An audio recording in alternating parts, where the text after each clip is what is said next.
Hey there, Mr. Reddit here. Welcome back to another episode of r/Entitled Parent Stories. Today we have a very special episode for you, a compilation of some of the greatest entitled parent stories we read over the past year. So sit back, relax, and enjoy a few hours of the most entitled parents you've ever heard of. And by the way, Karen assured me that if this video gets 1,000 likes, she won't try to speak to anyone's manager for an entire week. So please smash that like button. And if you're new, subscribe and turn on notifications for new stories from Reddit every single day. And become an official member of the Re-Army today, and I'll give you a shout out in an upcoming video. r/Entitled Parents.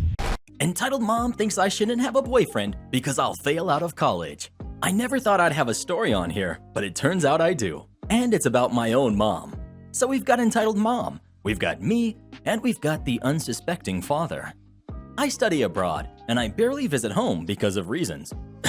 Entitled mom. My dad also works abroad, so when my mom suggested we go visit him, I haven't seen him for about a year. I was up for it. Also, backstory. I've been in a relationship since I started studying abroad, and at this point, we'd been together for close to a year. I wear a necklace with his name on it and a couple ring he gave me. Never told my parents because we just weren't close like that. So everything was fine up until we were out shopping for clothes. Entitled mom is one of those moms that will barge into the changing room and demand to see how something looks so she can see if I look fat or not. I'm not exactly the skinniest, but still. Anyways, I'm trying on a top, and entitled mom knocks as loud as she can, then starts messing with the doorknob to get me to unlock it. She comes in, sees my necklace with boyfriend's name on it, and yanks at it, demanding to know what's written on the necklace. I'm used to her roughness, so I just pull back and tell her to give me my space. She death glares at me, but leaves it alone. Unsuspecting father doesn't notice since he's innocently looking for more clothes to buy for me. What a sweet guy. Later on, when we're back at unsuspecting father's place, entitled mom comes up to me to tell me she's noticed my ring. Me. Okay, and? Entitled mom. Why do you have a boyfriend? Me. Because I'm 22 and I can? I sent you overseas to study, not to do stupid things. Me. I don't understand why this concerns you. All he's going to do is distract you. Then you'll fail out of university.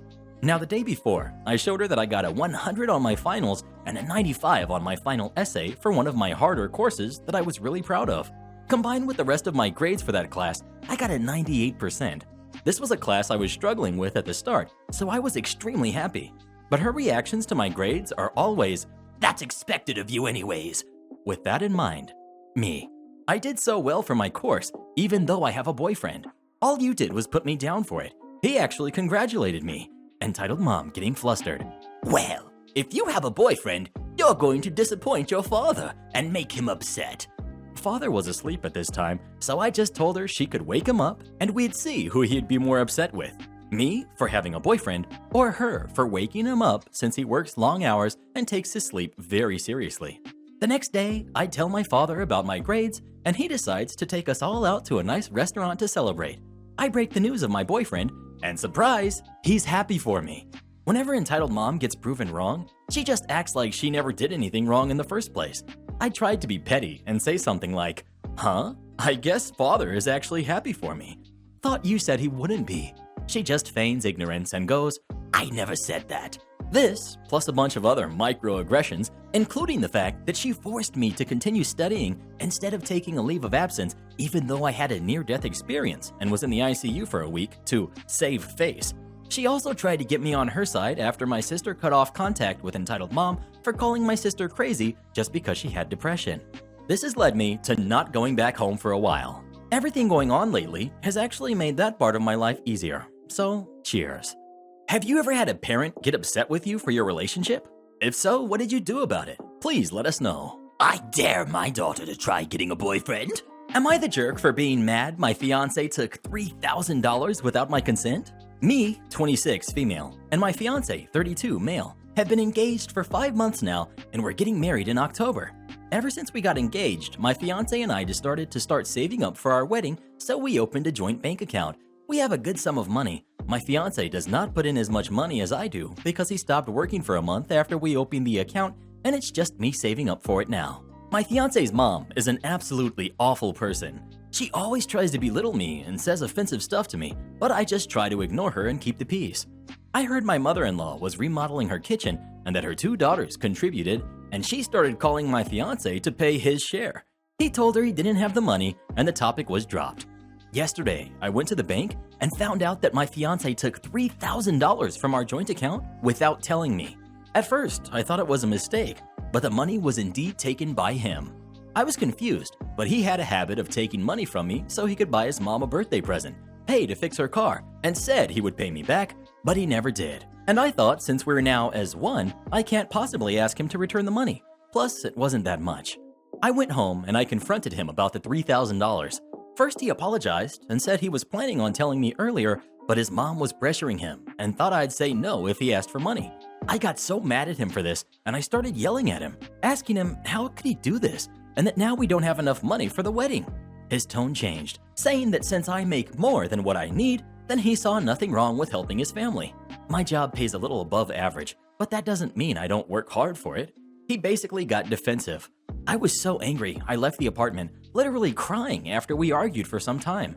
His mom called, and it turned out he lied to his family that the money was his since it was a joint account.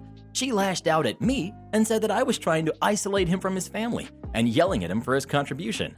I was stunned. I blocked her immediately, and I'm no longer responding to his calls, trying to say that he loves me, and that is worth billions. Saying he'll pay me back when he gets a job, but it doesn't seem likely. Well, what would you do if your significant other took $3,000 from you without even asking? Please let us know. This story legitimately upsets me. I need a smoothie. I work there, I work here. I do not work there and here. For starters, I have 3 jobs. A manager at a fast food restaurant, a volunteer staff member at my church, and one of those makeup companies reps, where you make your own hours. Pay is all based off commission, and I mostly join to get good discounts on their products that I love and make an extra buck. I've done this for a bit now, and I love my busy little life. I never considered something like this happening, but here we go. I was at the church, doing some things in the kitchen.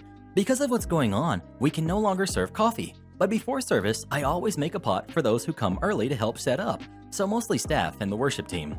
While I was in there, a lady I don't know too well, who doesn't come often, came in to talk to me. I don't mind the company, and we started talking, even though technically she was not supposed to be in the kitchen. After the exchange of a few pleasantries is when it started. Lady: so, you're the manager at X Burger, right? Me: yup. They are super great there, working around my church schedule and giving me special days off for events. Lady: all right. So I need you to make sure they make my burger right after service. I want no pickles and extra mayo, large combo with a Coke or a Pepsi, whichever you have. I'll be right by after church, so have it ready for me, okay? Me: I'm sorry, but I'm not working right now. You can call the store and place your order, or do it through the app, but I'm working here right now. Lady, shocked: but you are a manager. I need my order placed. I don't want to have to wait in line forever. Me: I'm not on the clock. I'm not in uniform. I have work to do here. Lady: you don't work here. You work at X Burger. Me: I work here and there. When I'm here, I'm part of the staff. When I'm at X Burger, I am an X Burger manager. I work here tonight. I can show you how to use the app or give you the store number, but I can't place an order for you. Lady: no, I don't want to have to bother with all that nonsense. I'll just have to go to X Taco instead. I just don't understand why, as an X Burger employee, you can't just make my food for me after church. You work there, it's your job, and you get paid to do it. After that, she just left the kitchen, which I didn't have much time to think on because I had work to do. She refused to look at me until after the service when she pulled the head pastor aside and was saying something, shooting daggers at me. I paid it no mind. Again, I had work to do, and I didn't want to assume she was talking about me. Whatever she has to say to pastor is none of my business. Just before she left, she came up to me, gave me the most fake smile I've ever seen, and said she was sorry for bugging me when I had so much important work to be doing and that I should have told her I had work to do. She still rarely comes and acts like nothing ever happened. Pastor never told me what she said, but made a big point to tell me that I was doing a great job that night. Speaking of burgers, where's your favorite place to get burgers from? Please let us know. I could go for some In-N-Out right now. Entitled Uncle tries and fails to steal our money. Just a little background before I start my story. My grandpa, 91, was sick for a long time and he eventually passed away. He was a pretty rich man and was planning on giving my grandma most of his money. The rest of it went to his 3 kids, my dad, aunt, and uncle, and me and my 2 sisters.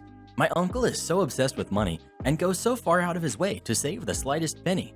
He's never had a real job except for being in the military for 15 years. My aunt has also never had a job, but she made money by helping grandma with shopping, yard work, etc. She can't really leave the house since she has kind of a bad hip. Out of their 3 kids, my dad is the only one who got married and has kids. My aunt and uncle still live near my grandma's house, which is still in their hometown. Now, to start the story, I was 10 at the time, and my sisters, twins, were 12. We had just gotten the news of Grandpa's passing, and were all very torn up over it. His funeral was 1 week later, and that's where we saw entitled Uncle walking towards my dad, waving a pile of papers. Uncle asks my dad, "Can you sign these? I already got Aunt to sign them, so I only need your signature." My aunt is the youngest of the 3, and she's kind of a pushover. If Uncle asked her to do something, she would do it without question. Dad, "Why would I sign those?" Uncle, "It's to give Grandpa's money to me. Your daughters don't need it for anything anyways." Dad, "Of course I won't sign those. My daughters aren't even going to use the money now. They will get it when they turn 21, and they will definitely then.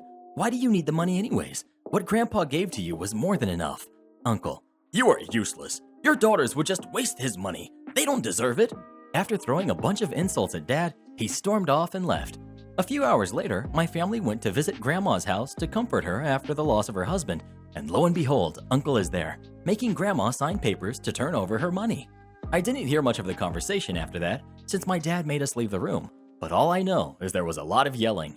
About 30 minutes later, my mom told us to get in the car. We were going home. Uncle didn't really bring up the topic for a while, but I started to notice something odd. He started showing up to me and my sister's school events, swim meets, and birthday parties.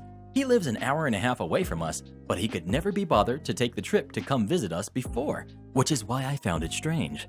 Later, I learned he was doing this to try to get us on his side so we would convince Dad to sign the papers to turn over our money. I didn't really think about it at the time, but now I realize how desperate he was being. Like, why would you guilt your 11 and 13-year-old nieces who didn't understand what was going on to give up money that was supposed to be theirs in the future? And when I think about it more, why does he even need our money? He already had Aunt's and Grandma's money on top of his own. So why did he think he was so entitled that he needed all of Grandpa's money? Anyways, Dad figures out Uncle's plan and asks him to stop coming to see us because it wasn't going to work. A few months later, Dad learns that Uncle was taking him to court to try to get Dad's money along with mine and my sister's. I don't know all the details since I was only 11 at the time, but I could tell Dad was furious. I didn't actually see the court case, but I know that Uncle lost, and my mom told me that he was also forced to return the money to Aunt and Grandma, too. Defeated, he had no choice but to stop asking us for money, or at least I thought so. Years after the court case, Uncle started asking for money again, but this time he was asking my sister to sign the papers. Dad has told us all that if we were ever asked by Uncle to give him our money, to say no, so that's exactly what they did. I could tell Uncle wasn't expecting that. I think he thought that we had no idea what the papers were for and that we would do anything he told us, but he was sorely mistaken. My sisters might not look smart, but they were able to see right through him. After that, we never saw Uncle again. He probably knew if he had asked me, I would have said no. My grandpa gave me the money, and I wasn't planning on giving it away to someone who didn't even need it. I'm about to be old enough to inherit the money, and I plan to put it to good use. Thank you so much for reading my first Reddit post, and let me know what you think. Sorry the story wasn't so detailed, but I promise they'll be better in the future. My lottery tickets aren't winners? This is a scam. This happened to me yesterday, and I figured I'd post about it here. So I live in a small town, like really small. The kind of town where everyone knows everyone. In the main part of town where the schools and shops and restaurants are, there's a convenience store that's owned by this lovely Asian couple, will be important later on, that recently sold a lottery ticket that won $1 million. Because of this, a lot of people stopped buying their tickets at their local grocery store since there weren't a lot of people winning anything and started going to that store instead, including my mom. I personally don't buy lottery tickets, mainly because I don't have money, but it also isn't something I personally find interesting. I bought one when I turned 18 just for the satisfaction of being able to, but that's about it. However, when my mom goes to the convenience store to buy her tickets, I'll come with her because she'll buy me a bag of chips or Pop-Tarts or something because she's a great mom and I'm continuing to be a leech for as long as I can until I go off to college. So it's a normal lottery day. Dinner is done and I'm already hearing the call of Pop-Tarty goodness from all the way in town and we head out. We get there, get our stuff, and head to the counter. There's one guy ahead of us, so we keep ourselves 6 feet away and wait for him to finish up. Now, this dude has 3 small boxes absolutely filled to the brim with lottery tickets. The kinds where the person at the counter scans them, and 90% of them when you hear that annoying jingle that plays for way too long, followed by an automated winner coming from the machine, and it turns out to just be another free play or whatever it's called. My lottery knowledge isn't exactly extensive. So after we've been waiting for what feels like forever, and I've solved the Venipede infestation in Pokemon Go that the store had, still have yet to be thanked for that by the way, he's done with all of his tickets, and I think all he got from them was like 40 bucks. I'm not sure. I just know it wasn't a lot. How did I know it wasn't a lot? Because this guy was enraged. We've got the entitled dad, we've got mom, we've got me, we've got owner 1 and owner 2. Entitled dad. What the heck? That's all I get? Owner 1. Lottery not always win. Just have to play again. Entitled dad. Can you speak English? I spent my entire paycheck on these things. Me. That sounds like a you problem, bud. Shut up. I'm sure you're wondering why my mom didn't step in to defend me here. She's on my side and would have backed me up if I needed it, but we sort of have a mutual understanding that we can handle ourselves. Owner 1. No yelling here. You have to leave. Entitled dad. Shut up. You're supposed to be good at math. More tickets equals more money. Me. I'm willing to bet you didn't do too well in math class. Mom tells me, well, at least now we know you aren't the worst mathematician in town, though with a bet like that, you'd probably win more money than he just did. It's at this point, owner 2 comes out to handle things since he wouldn't leave. Entitled dad. So does he speak better English? He did, but he still had an accent. Owner 2. So, what is the problem? Entitled dad. Your wife no give me enough money. Me.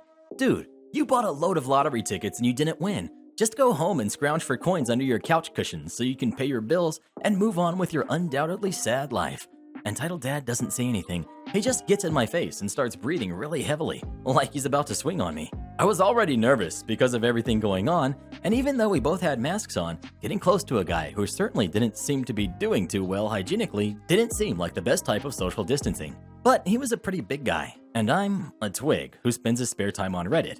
I go for runs every morning, but that's it. I knew for sure I wasn't gonna be able to take this guy in a fight, and even though my mom would have backed me up if it escalated that far, he probably still would have won. But the owner stepped in to help too. Owner. If you don't get out, I'm going to call the police. He left, but slowly, making really messed up comments and mocking him like, oh, so scared, call the police, and stuff like that. We all talked and laughed about it when he was gone and paid for our stuff, but they let me get an extra box of Pop-Tarts for the price of one. S'mores gang, rise up. My mom's lottery tickets are the ones you can scan online, and when we got home from the store, she scanned hers and won 20 bucks, which we both laughed about and confused the heck out of my brother and grandma. But that's about it. I'll update this post if I find out anything new, but I wouldn't be surprised if that guy got shunned by the rest of our town for the way he acted. It's happened before, but we're usually kind of a, if you apologize, we'll let bygones be bygones town, which is to be expected. We're Canadian.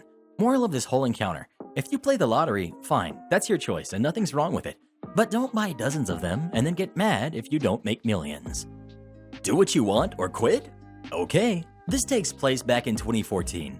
I was the kitchen manager of a franchise of a novelty pizza chain that was brought to the West Coast from the Midwest. It was a fast casual type of place, and I was responsible for literally everything involving the back of the house.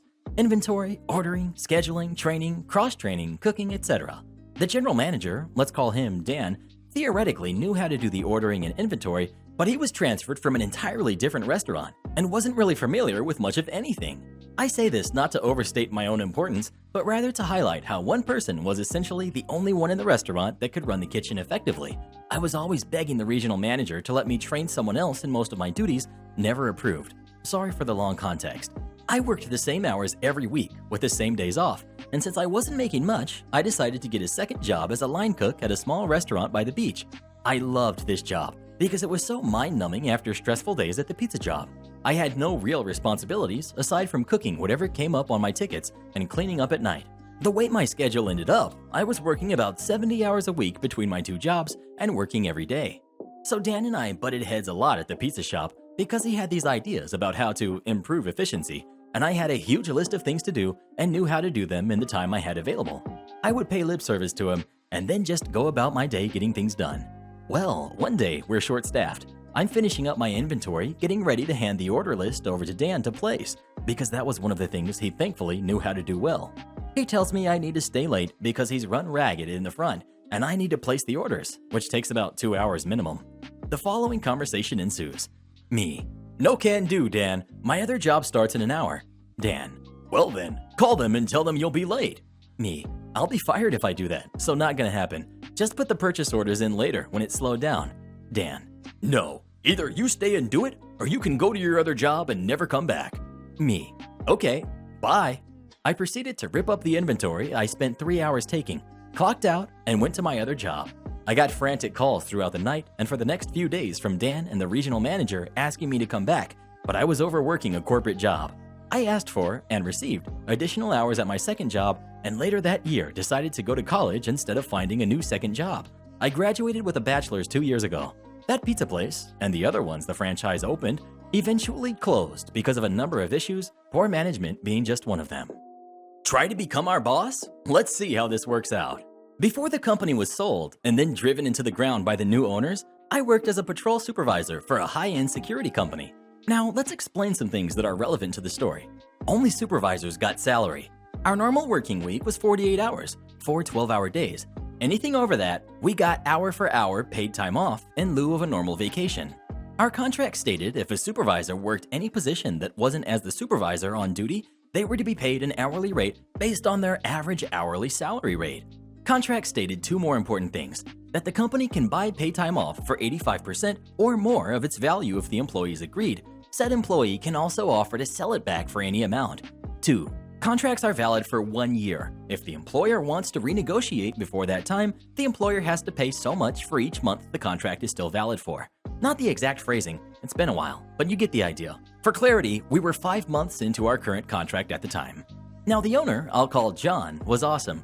He expected a lot, but he treated everyone well, gave his supervisors almost free rein, made sure officers had the best equipment to protect themselves, and was generally just a good guy, so we didn't give him much flack over little things.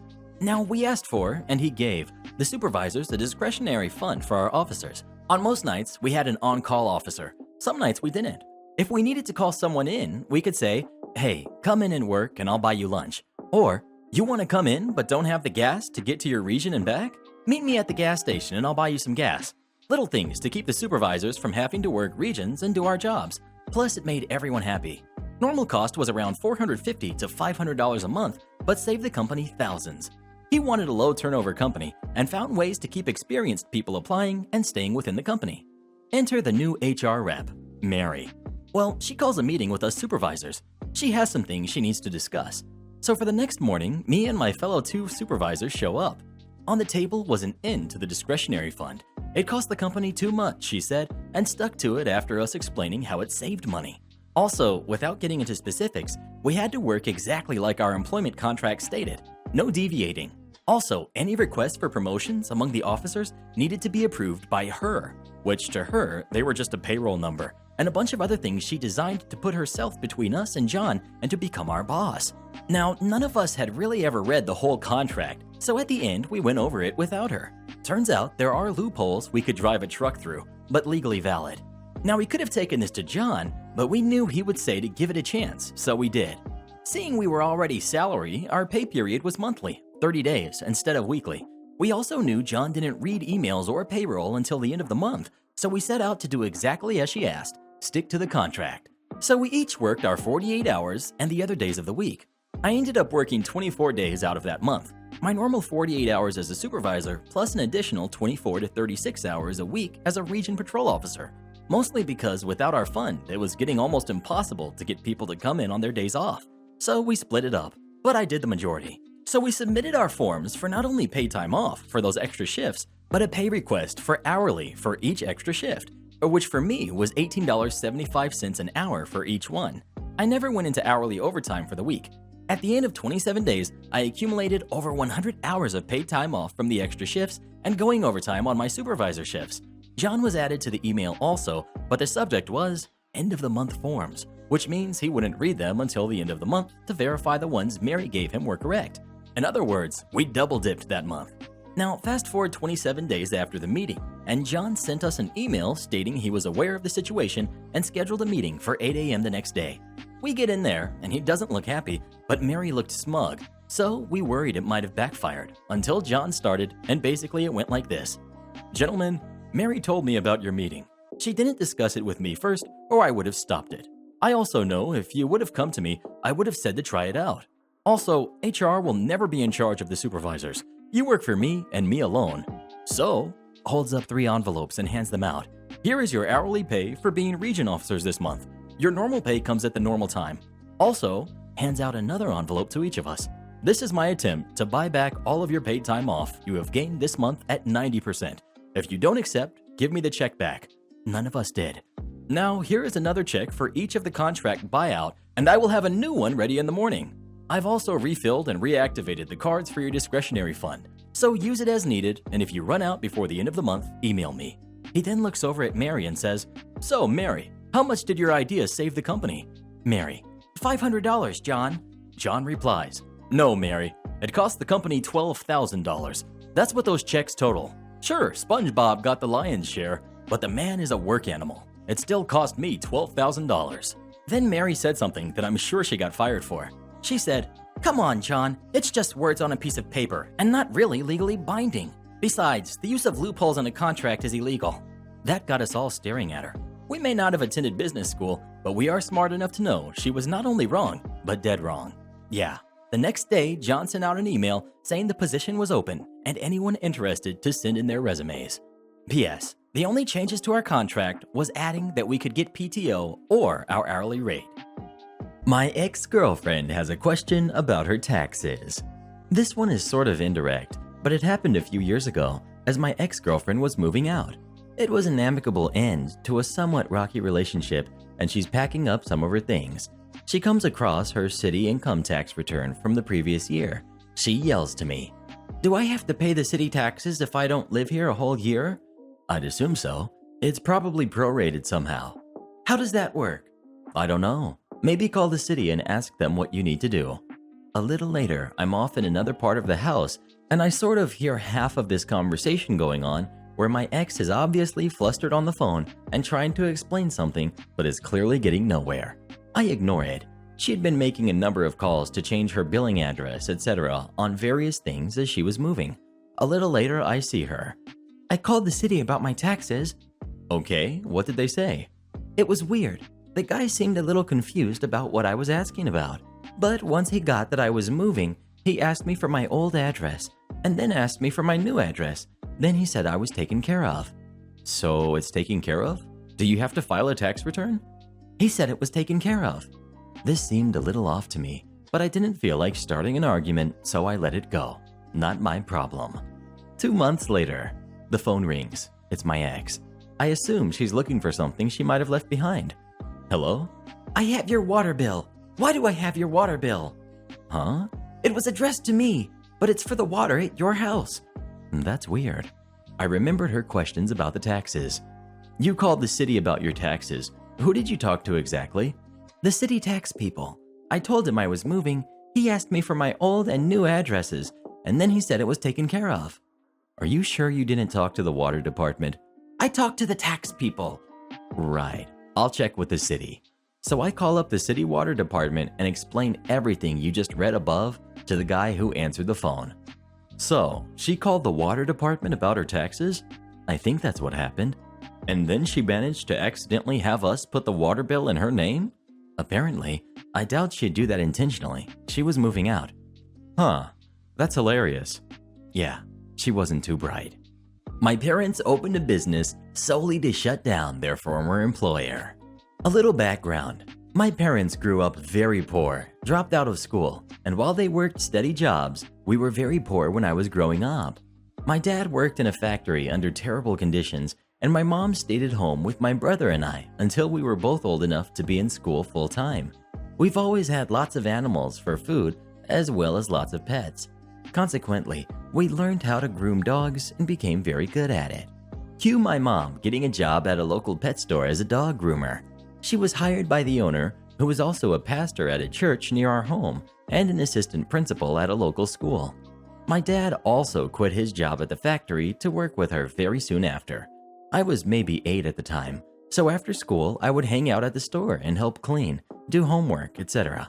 After working for him for a couple years and amassing quite a large clientele, all the while working for pennies, I think I recall them saying he paid them maybe $150 a week. Both of them, not each. He decided he was going to fire my dad and keep my mom on so he could pay her less. They heard about this though and formed a plan. They would open their own pet store, offering grooming services and sell their products barely above cost so he couldn't compete with their prices. They left, taking all of their customers with them, and he was left scrambling to find a replacement groomer. Our store eventually became so popular that we moved to a larger location after only a couple of years. By now, I was about 12 and managing the pet store by myself after school, on weekends and over summer break. I loved it. By the time I was 14, Pet Store Jerk, who had owned his business for at least 15 years, had to shut down. My parents closed their store very shortly after and just continued their grooming business. I'd like to say that the jerk got what he deserved, but I don't know what happened to him after that. I think he was, and maybe still is, a pastor. Karen gets completely shut down. Once again, I have an adventure to tell you all about a trip to Walmart. There's me, my son, Karen, store employee, and manager. Today, a few hours ago, my son took me to Walmart to do some shopping. Shopping itself was uneventful for the most part until the Karen of the story came into the picture. My son was doing his job and helping his mother, me, shop by getting things down off of a shelf and placing them into our cart, being as I am permanently wheelchair bound. I was reading off a list of shopping, he was getting the items, we stopped a moment in the frozen food section. He retrieved an item or two on my list and put them in the cart. At that moment, we stopped shopping for a minute while I took out an inhaler. I have trouble breathing at times. That's when we heard a loud snapping of fingers and a loud, rude, ahem. Then the dreaded loud voice. Now that you're done helping her, you can help me with my shopping. My son turned. I don't work here, lady. I was and am shopping with my mother. You want help? Go find an actual employee and go away. You work here, she screeched. Otherwise, you wouldn't be helping her shop. Again, lady, my son said. I do not work here. Want help? Go find an employee and stop bothering us. She started yelling. I'm getting you fired. Manager! Manager! At her yelling, an employee came to see what the yelling was about and asked if she could help. Yes. She deliberately dragged out the S on the word. Your employee has been extremely rude and threatened me when I asked for help. The employee looked confused. Ma'am, he doesn't work here. Yes, he does. You're just trying to cover for him. Now, get me your manager. Now! She walked over to a post and pressed a red button on a display on it. Manager needed in frozen food, she said into the speaker, also on the post. Be right there, a voice said back. Now we'll see how long you're employed here, the Karen said as she stood there with a smug look on her face. Before long, the manager arrived. Before he could even ask what was going on, the Karen launched into a heavily embellished tale, painting herself as a victim and demanding compensation for the horrible insults she had endured and demanding both my son and the employee be fired immediately. I remember you, the manager suddenly said. You're banned from Walmart if I remember correctly, but got interrupted by her screeching. The response of the manager was a wonder to behold and caught us all by surprise. Shut up, he yelled at the Karen. This is the second time, and the reason you were banned for 6 months to begin with, harassing other customers and making up wild tales and trying to get one of my employees fired. She opened her mouth, but the manager beat her to it. I said shut up. Now leave your cart where it is and get the heck out of my store. And don't ever set foot in here again or I will trespass you and have you jailed. She stood there, mouth flapping. I said get the heck out, now! Or shall I call the police and have you escorted out the front door in cuffs? The Karen took off running as if the devil himself had come in pursuit of her. It was an unbelievable but very satisfying thing to have witnessed. The manager turned to us. I'm so sorry you had to endure that and hear me yelling, but she had that coming, and this is not the first time she's harassed other shoppers. Please allow me to do something nice for you for your troubles. When we left, we not only had our shopping comped 25% at his insistence, although we told him it wasn't necessary, we were each given a $50 gift card to use as we see fit on our next visit to the store. And I have a new hero to enjoy talking to whenever I go shopping there again. What would you do if a Karen started messing with you? Would you shut her down or not? Please let us know. I'd like to see you try to shut me down. Am I the jerk for not allowing my son to be alone with his girlfriend? My son is 16. His girlfriend is 2. They've been dating for about a year. When they started dating, it was normal and appropriate. Then, over the last several months, I've noticed strange behavior, especially around her. He's usually really talkative and emotive and energetic, but he's kind of withdrawn whenever she's around. She'd answer questions for him and finish his sentences too. I didn't think much of it at first, but then I realized he wasn't spending much time with his core group of friends anymore. Turns out, it was because his girlfriend said he wasn't allowed to see them without her. He wasn't going out and doing things he used to enjoy. I asked him about it, and he said his girlfriend didn't think they were cool things to be doing. She sold his skateboard. She threw out all his drawings. We had a talk about not changing yourself to please others, and I thought she was a jerk. But it was all normal teenage coming-of-age stuff. Recently, I was on the road for work, and he had gone on a date with this girl, so I texted to ask how it went. He didn't reply. I followed up to be sure he made it home. He called and said he couldn't reply over text because she reads all his messages and asked me to not ever text him about her. I told him that was a red flag, but he said that when things are good with her, they're really good, so he's fine to put up with her when things are bad. I'm a single mom, so I thought maybe I was being too overprotective of the whole situation and I just needed to stop interfering. But on that same trip, I called again to ask how a visit to his aunt had gone, and he said he didn't go because his girlfriend feels like he spends too much time with his family lately. I advised him that wasn't her decision to make, and if he felt like he spent too much time with family, that was one thing. But he needed to learn to tell her no, and if she couldn't handle it, she didn't deserve him. He said he couldn't do that because he was afraid of what she would say, and she's unpredictable when she gets in a state. I was still at crossroads because I know he's at an age where he needs to learn to problem solve for himself. But a male coworker couldn't help overhearing us talk, and he said, "Just consider, if you had a daughter instead, would you be letting a boyfriend treat her like that?" I hadn't thought of it like that. So when talking didn't work, I eventually banned them from being alone together and took her off his social media so she can no longer monitor it. A lot of men who I trust to give me single mom parenting advice are saying this was a jerk move because my son is not in any danger and needs to learn to not let girls push him around. But the parenting instinct in me said this was a double standard placing him at risk. But maybe they're right, and it's actually just me being overprotective, in which case I'm the one who's making things worse. I'm at a loss. Am I the jerk? Well, what do you think? Should the mom step in and do something, or just let things keep going this way? Please let us know. I dare a little brat to try to treat my son like that. Don't try me. Entitled translator demands to be paid. I have a business, and I often need translators. I live in Poland, where the cost of living and jobs is much lower than the US. Now, I've found that many people don't even know the language as well that they claim to. For this, they claim to want everything that needs to be translated in advance a few days. It's not possible for the work I need. My need requires someone to be in front of me and read things online and explain what the comments, emails, messages are saying, and then type back whatever my response is. It's roughly 2 hours, 3 days a week, not a full-time job. I pay about $30 an hour, which is a lot for this country.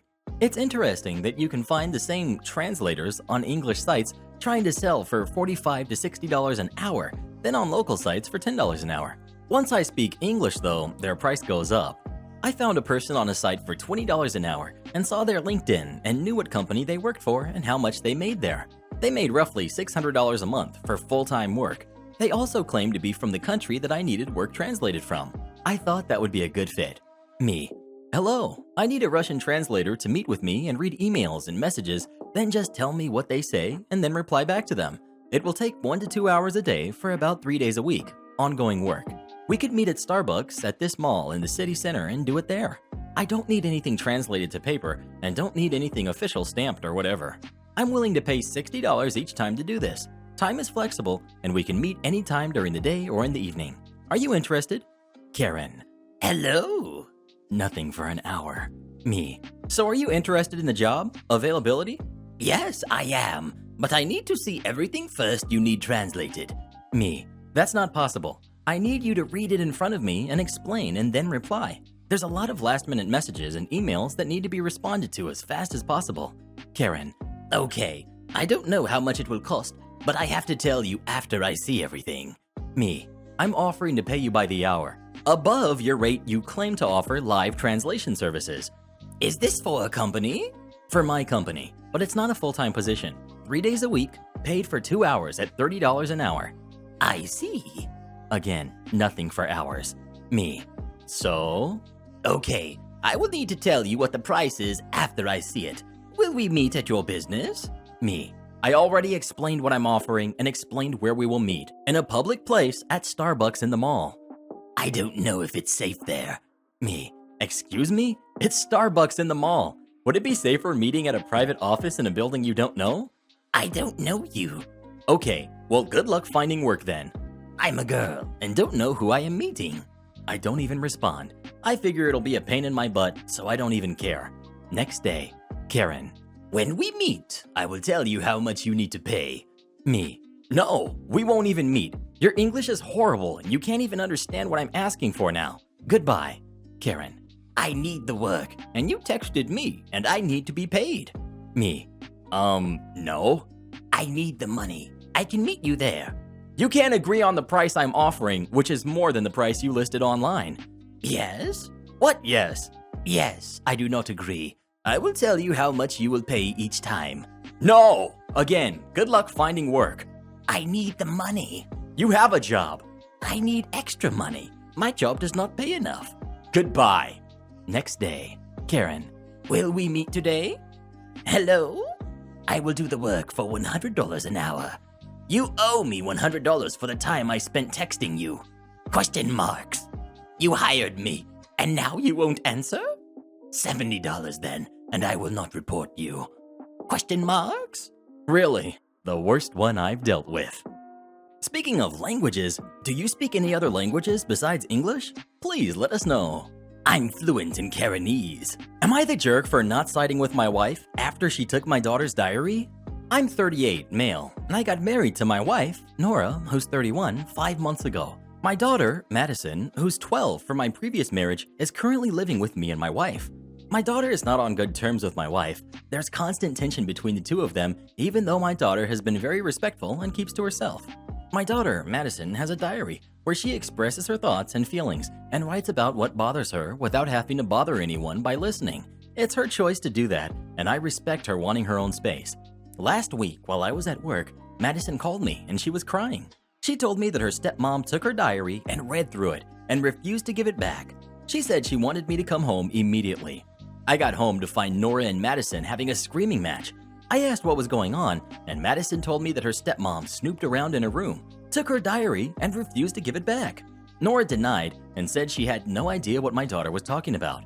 I asked my daughter to confirm it, but she didn't. She just kept saying her stepmom took it and must have hid it because it was gone that morning. Nora said she didn't do it. I got stuck. I didn't know what to do. My daughter told me to look for it. I started looking, thinking she might have forgotten where it was, and I was surprised to find it in our bedroom. I gave Madison her diary back and lied about where I found it. I secretly confronted Nora about it, but she broke down and said that I was supposed to comfort and support her because she read the awful stuff Madison said about her in her diary. I told her she was in the wrong for taking Madison's diary in the first place and to cause an issue. She got mad at me and went on about how she was treated and how I was supposed to defend her from this much hate and resentment. I walked out of the bedroom. Nora stayed there all day and refused to eat dinner. I brought her dinner upstairs, but she refused to take it. I bought Madison a small box to keep her important stuff in so she won't lose them. Madison and Nora don't even talk to each other. I don't know if I handled the situation properly. My wife is so mad at me and disappointed that she's hurting, and I didn't do anything to make it right. Well, what do you think? Is OP the jerk for how he handled the situation? And what would you have done if you were him? Please let us know. How you gonna do your daughter like that? You wrong for that, bruh. I wanna speak to this guy's manager. Guy from work tried to undermine me, but I quit a week ago. This happened only a month ago, so the memory of the incident is fresh. I got accepted into college and had to quit my job of 2 years. I put up my resignation papers and had 2 months of notice period left. I had informed my manager and team, but didn't account for Mr. S, who was technically on my team, but worked from the client offices overseas, so I don't get to see him ever. Background on Mr. S. He was hired as a mediator between the client and us, but had years of technical experience, so he often helped out with the technical work, but was always a snob about it. He made sure to CC every possible manager in every email to show that he was doing a lot more than his role was required to do. Everyone hated how commanding and rude he was. Most meetings with him were just the entire team listening to him complain and moan for 20 minutes. He had no boundaries and would call up at odd hours of the night just to prove his point. He would promise clients certain results with unreasonable timelines without consulting the team, leading to late delivery and terrible client ratings. Since I had 2 months left to go at work, I wasn't quick to give up responsibilities and transfer knowledge to my colleagues. I handled an important client-facing task, and I've been doing it for the 2 years I worked there. I never taught it to anyone else because it was a relatively easy task and it hasn't been messed up in 2 years. We get info from the client that my task was undergoing major upgrades and needed to be done extra carefully and on priority for the next week. I know the drill and get to work as usual. Mr. S calls me up on Skype to re-emphasize the importance of the task this week. I just reply to him that I've been following all protocols every week and will continue to do the same as usual, being careful of the upgrades. He considers my answer as unprofessional and inconsiderate and proceeds to tell me how I'm not that important to the team and my job was easily replaceable. He then cut the call and proceeded to reassign all my tasks for the next 2 months to someone else, while also formally emailing everybody that no new tasks were to be assigned to me. There I sat, maliciously complying, watching my teammates struggle to run my task, unable to help. I sat around doing nothing for the last 2 months of my job. Luckily, I was working from home, so that meant 2 months of paid leave. Dock 15 minutes off my pay?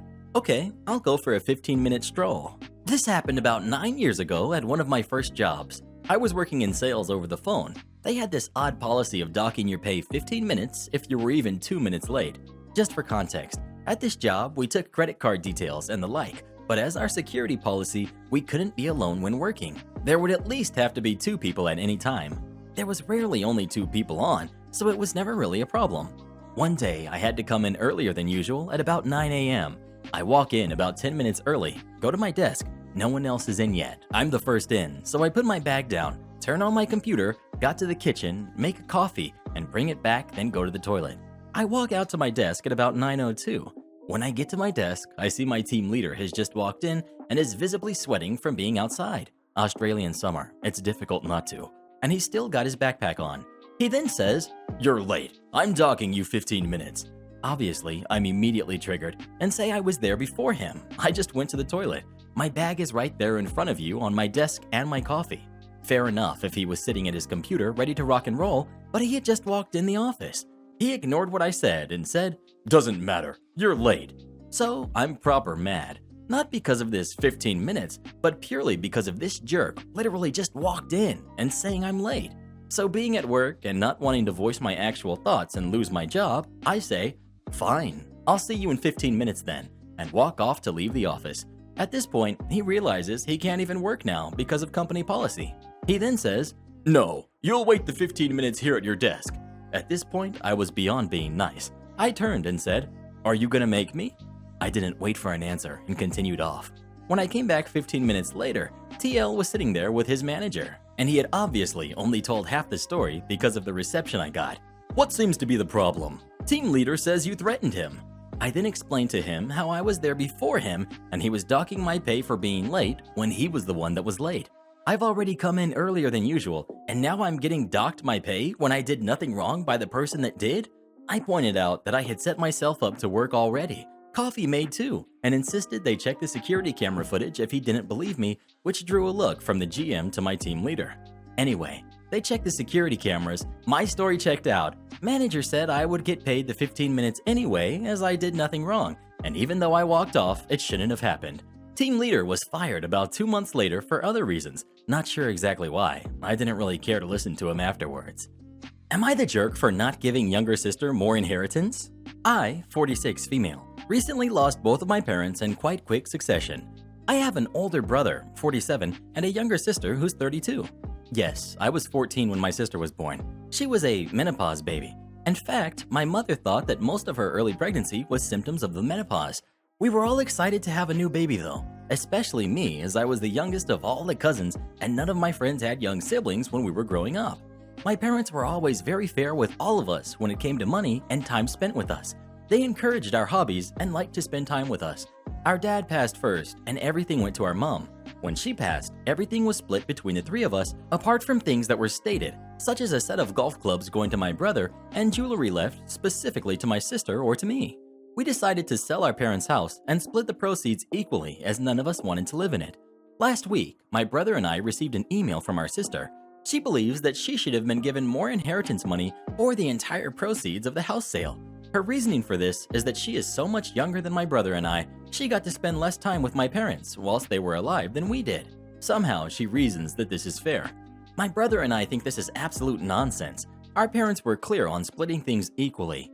We both left home when we turned 18 to go to university, and we're lucky that we didn't need to return home for a while to save money or anything like that. My sister lived with our parents until she was 25. My brother and I have agreed we are not giving our sister any more of our share of the inheritance, which isn't much anyway, and the proceeds of the house will be split 3 ways as specified in both of our parents' wills. She has said we are selfish, and she is owed this because she didn't have as much time with our parents. I don't feel like I'm in the wrong here, but a few of my friends have suggested I make a token payment to keep her happy. I don't think she would be unless it was a significant portion of my inheritance or my share of the house sale. Am I a jerk for not wanting to give my sister more money just because she's younger than me? Edit. Thank you very much for all of your condolences. Becoming an orphan is very hard at any age, it seems. I'm thinking that I will speak to my brother about talking to our sister about getting some sort of grief counseling and offer to go with her. It might be a way of finding out if there are any other issues that we don't know about, as outwardly she is a successful professional. If there is something wrong, then we will offer our support. I love my sister very much, and I don't want to end up estranged over this, especially during a time of grief. Sister stole the game that I bought for $80. So back in Christmas of 2019, I, 13 at the time, decided to treat myself by buying Overwatch for the Xbox One, a game that I was really excited to try out. I also decided to let my sister, entitled sister, use it every now and again because she really liked the game too. I wrapped the game up and placed it under the tree because Christmas was the next day and I thought it would be funny for it to say, from Easter eggs to Easter eggs. Christmas came and we all started opening our gifts. About halfway through, I saw my game and opened it while showing my grandpa. He was on a video call. I told my sister that she could use it every once in a while and she got super excited and says it was an awesome gift and asked when she could go play. I said after I try it because it's my game. Entitled sister. Yay! This is the best gift ever! When can I go and play? I really want to try Reaper out. Me. Probably after I give it a go, because it's mine and I paid for it. She agrees and keeps opening her gifts, and I open up the rest of mine. Later, we start playing it and everything is going great. It gets to about 1 a.m. and we go to bed. I wake up to her playing Overwatch in my room on my Xbox at 5 a.m. Me. What the heck are you doing in my room? Get off my Xbox and go to bed. Entitled sister. Well, I can't play it on my Xbox because I don't have Xbox Live Gold, so I decided to play it down here. Me. No, it's my room, my account, and my Xbox, so get out of here before I make you. Her. It's not your game. You bought it for me. You said so yesterday. Me. No, I did not. I specifically said that it's my game, and you could play it when I said so. No, you didn't. You're delusional. I'll just take my game and not let you play it anymore. She took the game up to her room and hid it from me. It took me about 3 days to find it again.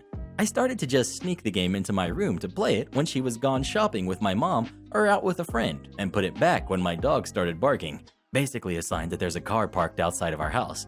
She didn't find out for about 3 months until I forgot the game was in my room while playing Minecraft on my PC, which made it that I couldn't hear the dogs barking because of my headset. She came downstairs, bursting the curtain that I call a door off of my walls that aren't even walls, and saw the game and began screaming. Why do you have my game? Me. Oh, do you mean the game that I bought for myself for $80 that you stole? I wanted to actually use it. It's not your game. You bought it for me. Me. Keep telling yourself that, sis.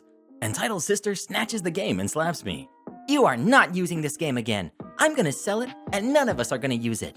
Me. Ow! You know what? Do it then. It's fraud. You can't sue me. I'm your sister. Watch me. She just decided to hide it again, and I still haven't found it 5 months later. She still uses my Xbox account for it when she does play it too. Her birthday is coming up in 6 days, and I'm not buying her anything. In fact, next time she isn't even near her Xbox, yes, we both have an Xbox One S each, I'm gonna delete my account from it entirely. That'll teach that jerk. Entitled Mom tries to put me in my place, but tables were turned. Cast. We've got me, we've got Entitled Mom, we've got Entitled Mom's daughter, and the district manager. I was a store manager for a semi-well-known women's clothing store for about 12 years. I left retail altogether 2 years ago. This story is several years old and takes place Black Friday. The company I worked for didn't really have any sales on Black Friday as they always had clearance markdowns every week. As store manager, I was required to be there at 7 a.m. when we opened. I didn't get off until about 4 p.m. that day. I had closed the day before Thanksgiving. We were told that any overdue layaways needed to be put back on the floor Wednesday night, so we wouldn't miss any if we were close to making our monthly bonus Saturday night at close. So I put all overdue layaways back. There were quite a few, as we had been extremely busy and hadn't put back any.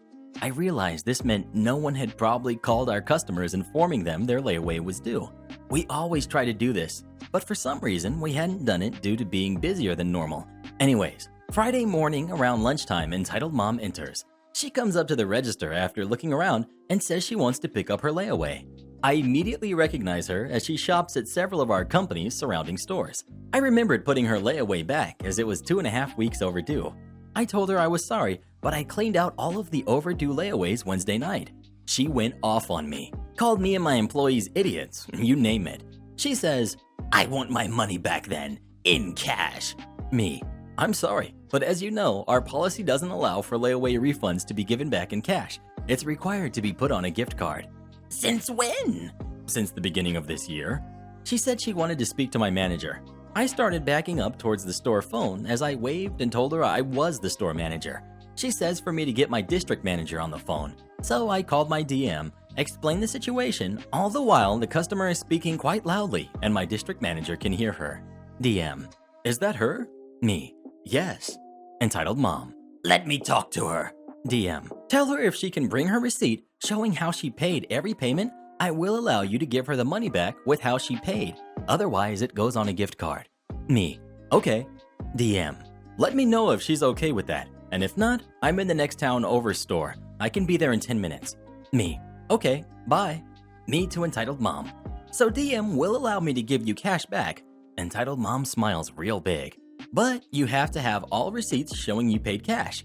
Entitled Mom's face falls. Okay, fine. I'll be back. I'm going home to find my receipts. All my employees are looking at me like, wow. As I'm walking the store, I got to thinking, you know what? I'm gonna show her some grace. I went and pulled her layaway slip, found everything in her layaway and put it aside. She came back with her daughter, entitled daughter, about 20 minutes before the end of my shift. She walks up to me and tosses her receipts on the counter and says, There, now about my money. Me, "Well, I wanted to let you know that after you left, I pulled your layaway slip and went and found all your items that had not been sold yet. Here they are. But I want you to understand something. Yes, we could have called you to remind you, as I know you are a frequent shopper with our company. However, I want you to understand something. You see, all these people in my store right now, about 20 to 30 people. Well, my entire year has been busier than normal for me and my staff. We've been doing the best we can. This is only going to get worse the closer to Christmas. I want you to know that I did not appreciate being spoken to like I wasn't worth anything. I am a human being and I have feelings. If you cannot respect me and my employees and the job we are trying to do, you can leave and not come back to my store. Same goes for your daughter. She had been rolling her eyes at me and huffing the whole time I spoke. I will not tolerate blatant disrespect from my customers when we are following our policy and doing our jobs. I did not have to go and pull your layaway items for you, but I did, because I wanted you to have your items. But if you don't want them, my assistant will take them right now and put them back on the floor. Y'all, she was floored that I would say that to her. She was quiet for a moment and spoke with her daughter on what they wanted to keep or not. She turns back to me and says, I'm sorry for how I acted. You are right. I behaved badly, and for that, I apologize. I will take everything in the layaway, and we can use the refund towards the final total. I want you to know that it will be a while before I do come back in here, though. I told her I understood, and that I hope we could have a good employee/customer relationship next time we meet. I ran into her at another store months later when I was helping the store manager out. She came up and gave me a hug and said she was gonna come and see me soon in my store. She was in there the next week. Karen, are you crying? Of course I am. That was the sweetest ending I've ever heard. Entitled Family wants to fly first class, expects me to give up my seat. This happened in mid-March. I'm aware that this does make me seem like a spoiled person, and I'm sorry. I'm just telling it as it happened. This was my first experience with an entitled parent, and I was just angry. And even writing this is making my blood boil. Anyways, have a great day/night and happy reading. So my family and myself were flying back from a ski trip. This is important. Now the day we left the mountain, it shut down.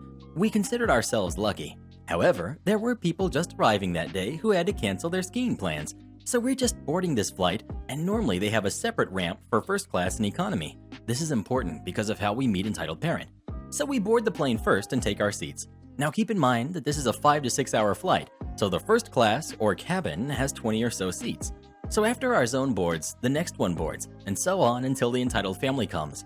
They consisted of a mother and her 2 kids that looked around 13 and 15. As they passed, they whispered, "spoiled," under their breath. I didn't think much of it until we were in the air. 1 hour passes, and I'm reading/watching a movie, and I see the 15-year-old entitled kid walk into the cabin. She stares and looks around for a few minutes and then goes back. I again just brush it off and go back to reading.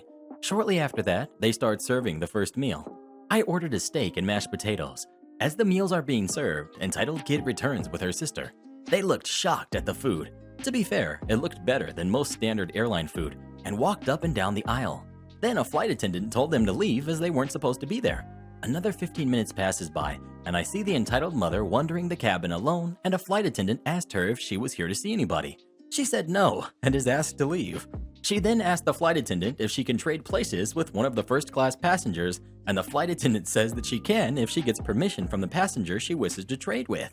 Now, we have to understand that this is not normal. She should have said no. I will elaborate on that later. So she heads back to bring her kids and notices that I'm the only one who does not have headphones on. Now, I kid you not. That crazy lady actually asked me to trade seats. Now, I could have said buzz off, but I watched this situation come to be and wanted to see how it would play out. So I asked her, why should I give up my seat? Karen, well, our skiing trip was cancelled and we've been saving up for it for years, and my girls just want to have something special. Keep in mind, the rest of my family is sleeping. Entitled kid, plus, you're a spoiled brat and you don't need it as much as us. Other entitled kid, loser. Now, I knew that this was too much for me to handle, so I woke my parents across the aisle. My mom, what's this about? Entitled mom, we need your seats. We've had a long day, and my kids are disappointed that other kids can fly first class. Now, my parents are the most respectful people I know, but when someone insults our family, she gets angry. My mom, we're not giving our seats to you, poor jerk. I know that was harsh and mean, but everyone was upset and tense. Not an excuse, just telling it as it happened. At this point, most people are then telling them to get out, and the 15-year-old says, "This jerk deserves to be in coach." Now that was the last straw for my mom. She got the flight attendant, and they firmly asked them to get out. The entitled mother says, "The other flight attendant said it was okay." She then goes on saying about how she needs this seat and how her kids will never go on a vacation again because they wasted their money on this one. She is then escorted out by flight crew. 3 hours later, her kids came back at the end to apologize, but ended up saying how we were stuck up. I responded by ordering an ice cream and calling them beggars. Mom begs for money despite buying new house and car. A little backstory. My mom, who is on SSDI, top tier, almost $2,800 a month, has a very hard time budgeting. Last year, she decided to sell my grandparents' house in Oregon to move back to the Seattle area. She got the house by having my grandma with dementia change the will and cut out her 2 siblings, my uncle and aunt. And after my grandma passed, the house and all the savings/belongings went to my mom. So she sells the house, and instead of buying a reasonable home, she has limited mobility, lots of prescriptions, and falls often. She buys herself and her 3 cats a 4,000 square foot home in a gated community. There was literally no money left over from the sale/acquisition of the new home. I had to help by paying for a moving van and helpers. Before this, she had a settlement from a slip/fall lawsuit of roughly $50,000, which she instantly rolls into a brand new 2018 Toyota Highlander. She had been left my grandma's 2013 Aspen SUV, but the gas mileage was not good enough. Then she backs into a tree and busts a taillight on her new car a few months after buying it. Goes to the dealership to fix the taillight. Decides she needs a brand new 2019 fully loaded Highlander with a tow package, which she has nothing to tow, so this is a mystery. She trades in her 2018 with 5,000 miles on it and takes out a $35,000 car loan, and this is on a fixed income, and she always has money struggles. So here's like $80,000 of car at this point. Excellent. She's constantly begging my bro, sis, and I for money. We are 38, brother, 36, me, 27, sister, and all trying to establish ourselves in our lives, careers, and financial security. I'm a stay-at-home mom with 2 kids. We live off my husband's income as an apprentice tradesman and have to be very frugal. We qualify to live in low-income housing, and I find ways to be resourceful, like donating our time and vehicle to help a local food bank, so we are able to get some food as well as help the community. We don't own a home or brand new fancy cars, and if you take away rent and do the math for just us 2 adults, we live on less than her monthly SSDI. Yet every month she has a sad story about how she can't afford X or Y. She finally canceled her $175 a month TV plan. I've asked her more times than I can count to please not bring up money matters with me. I've offered to help her budget, but she refuses the help, only wants money. Well, she brought up money the other day when she came over to our apartment to visit the grandkids, but really she came to pilfer the food bank transportation we do every Sunday before we drop off at the food bank, saying she didn't have enough money to pick up her prescriptions. This is just after she told me she gets her prescriptions in the mail. I think she has dementia. I told her I could spare $15 for gas money, but that was all. I explained we are a family of 4 living on 1 income and we have a tight budget. I remind her she has had plenty of opportunities to save or spend her money more wisely, so she takes the $15 and goes. I get a call the next day of her crying, saying that the way I brought up her poor money choices was terribly upsetting, pretty much making me out to be the villain and her the victim. This self-victimizing routine is her go-to. It's exhausting because I've done so much for her. I put my life on hold for 5 years after college to be her full-time caretaker. She fell and needed a hip replacement. I couldn't hold down a job or any healthy relationships because I was constantly being called back home to get this/that for her, take her to doctor's appointments, etc. I could literally write a novel in all the ways I've helped her. I feel like this post is a novella. Anyways, forget her for trying to make me out to be the bad guy because I don't give her money to get extra prescriptions to fuel her addiction. Forget her for even putting it out there and begging my family for money when she has so much. And lastly, forget her for never respecting my boundaries, which I need to preserve my well-being. After her sob story phone call, I was upset, and it took me a few hours to get my head on straight. I wasn't a good mom to my kids at the time. So to be a better mom to my kids, I'm putting old mom in timeout. I need a break from her entitled self. End rant. Thank you, and good night. Would you give your parents money if they had bad spending habits? And why or why not? Please let us know. Who are you to decide whether I have bad spending habits or not? Am I the jerk for being angry my ex-wife is reusing our first son's name? I'm 33, male, and my ex, Lena, 33, female, fake name. We're married for 4 years. We got married at 18 straight out of high school and had our kid a year later. In hindsight, disaster waiting to happen, the marriage. We had a boy, Nathan. Nathan was stolen from us 4 years later. It ended us. I'm still in therapy. A few years after our divorce, we're now 26, she met Steve, fake name. Steve and Lena dated and eventually got married. I was genuinely happy for them both. When they got pregnant, I was thrilled for Lena. It reminded me of Nathan and it brought back a lot of heartbreak, but I was really happy she was building a new family. I'm not there yet. Last week, she gave birth to a boy and announced that she'd name him Nathan. Officially, Nathan II, like you would do with your pets. In a Facebook post, she put his photo next to our Nathan and wrote a tribute, but I just couldn't. I lost it. I called her up and demanded she change his name, that she had no right. There were a lot of words exchanged before I broke my phone. Not long after, I received a call from my sister telling me that I was a jerk for how I reacted and that I'm not respecting her grief. She's since gotten the family involved who are siding with my ex. My mother is insisting I should be grateful that God has given Nathan back to us. Worse, someone sent word back to my therapist who's scheduled an emergency session for this afternoon. Everyone is calling me the jerk, and I feel like I'm losing my mind. Edit, to answer a few questions and some DMs. My ex and I are/were still close because we continued grief counseling together even after the divorce. We couldn't cope together under the same roof, and that led to the divorce, but we didn't hate each other. My ex and my family are still close because we've all known each other since we were kids. My sister was Nathan's godmother and maid of honor at Lena's wedding. I won't change therapists because of this. I've been with her for many years now. She's one of my anchors. Edit 2. A couple of you have asked about my breaking the phone and taking a call. I have 2 cells, a personal one and one my work gave me. My work phone is dual, so I transferred the SIM card from my broken one. Update. I had a long session with my therapist and we're working on managing my hurt again. I feel like I'm back at square one. I don't know who notified her, but I have my suspicions.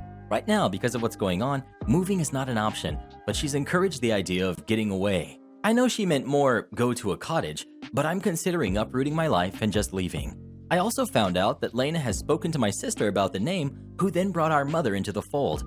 They both gave Lena their blessings, and my mother made the promise to speak with me about it because speaking to me about Nathan is still a taboo subject.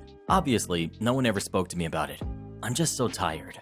Well, what do you think? Was it wrong of OP's ex-wife to use this name or not? Please let us know. Fire my boss unethically? Enjoy paying my unemployment benefits. This took place more than a decade ago. I started working for a small branch of a company and got along really well with my boss, the branch manager, and used to compare him to Michael Scott, not to his face. I would have been Jim Halpert in this scenario. After working there for a while, my boss was approached with an awesome offer to go manage a bigger branch a few hours away. This was because the owner wanted to place his son as the branch manager of a small location and needed to vacate a position to do so. My boss graciously turned down the offer. His kids had just started at their new schools and he didn't want to uproot them again. He had relocated to take the current position. This was not taken well by our company's office, but they couldn't fire him for it. Not directly. A few weeks later, I saw our office manager, a lady nobody in the office liked, in my boss's office filing paperwork, or so it seemed, which was odd but not alarming. The next week, my boss was going to be on vacation, and all the office staff had to attend a meeting for non-salaried employees at the corporate headquarters. While we were at the corporate thing, our office manager handed out new office keys to all of us, 3, that were there. My boss was on vacation and salaried.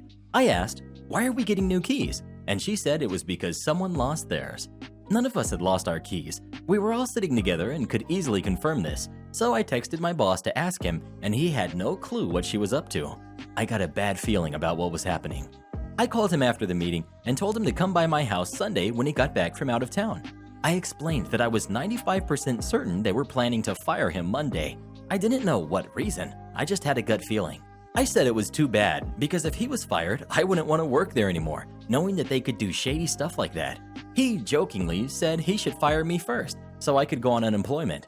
I laughed and told him that he should write me a termination notice, and then if he doesn't get fired on Monday, it would be just between us. But if he does get fired, I could take it to the unemployment office and have proof that I was fired for something that would make me eligible for benefits. So we did, and he was fired Monday for misfiling paperwork of some sort, and I definitely did not go back to work. They tried calling me in, and I told them that my boss had fired me already. I took the proof with me to the unemployment office and was good to go, until they, former employer, disputed my claim. I had a hearing on the phone with the unemployment office and my corporate HR person. HR. He wasn't fired. The paperwork he submitted with his claim isn't the right paperwork. It should have come from HR, not his manager. Unemployment. Why did the manager not do that then? Where is he? HR. He no longer works for the company. Unemployment. Why did he leave? He was fired. Unemployment. Why was he fired? HR mumbles. For doing paperwork incorrectly. Unemployment. Well, that is hardly the fault of the terminated employee. How is he to know that the paperwork is invalid that is coming from their supervisor? They told my HR that they could rehire me or not, but my claim was valid. They couldn't rehire me because they had already filled the position, so I got to collect unemployment for a while before moving on to my next job. My former boss is doing well now, it seems, and I don't feel bad at all. For the record, it is very likely that they would have invented a way of firing me after they got rid of my boss. Had they done that, they would have made certain that my termination was such that I wouldn't be eligible for unemployment. I took that power away from them by getting fired preemptively. I'm also positive that when I saw the office manager in his office while he was away, she was arranging the setup for him to be fired. Am I the jerk for telling my sister that the world doesn't revolve around her? All names have been changed for obvious reasons. My sister, Julie, who's 28, and I, who am 36, male, grew up in a working-class family. Our parents ran a small hardware store growing up, and when they passed away 8 years ago, Julie and I ran it together for a few years. Along the way, I started dating a woman, Annie, who's 30, who is now my wife. Annie came from a much more white-collar family, and we got engaged. Her dad wanted me to have a more stable job so that she wouldn't have to be the only breadwinner in the family, and he got me connected with some of his colleagues. After a couple interviews, I got a job offer that paid almost 3 times as much as I was making at the hardware store. Julie agreed that I should take this job since her boyfriend, Stan, 30 male, was planning to start helping her with the store anyway. A few months later, Julie became pregnant and she was ecstatic. Stan claimed he was as well, but I was suspicious of his supposed enthusiasm as he began acting more stressed as Julie got closer to giving birth. Sure enough, when she did give birth last year, Stan didn't even stick around for 2 days until he ran out on her. Annie and I helped out as much as we could, and after a while, Julie started getting back on her feet. Unfortunately, a couple of months into what's been going on, the store went bankrupt, leaving Julie unemployed. She started working 3 part-times to provide for her and the baby. She's asked me to borrow money 3 times in the past 6 months, and while financially I can more than afford it, I'm worried that she's becoming a mooch and just using me for money. The main conflict happened last month. We were on the phone and I mentioned that work's been stressful for me, and she laughed really condescendingly and said, "Yeah, talk to me when you're not the guy making 6 figures from one job with no family to provide for." I felt hurt and invalidated, so I told her that 1, it's not my fault she decided to have kids and has to spend extra on them, and 2, her problems aren't the only ones that matter and the world doesn't revolve around her. Long story short, there was a lot of yelling and she ended up calling me a jerk and hanging up on me. 2 weeks later, she asked me again to borrow money, saying she thinks her daughter's sick and she can't afford to take her to the doctor. I frankly feel like that was a load of BS, and when I said no, she started guilt-tripping me and said that I'm hurting the kid if I don't lend her money. I still refused, and once again she hung up on me.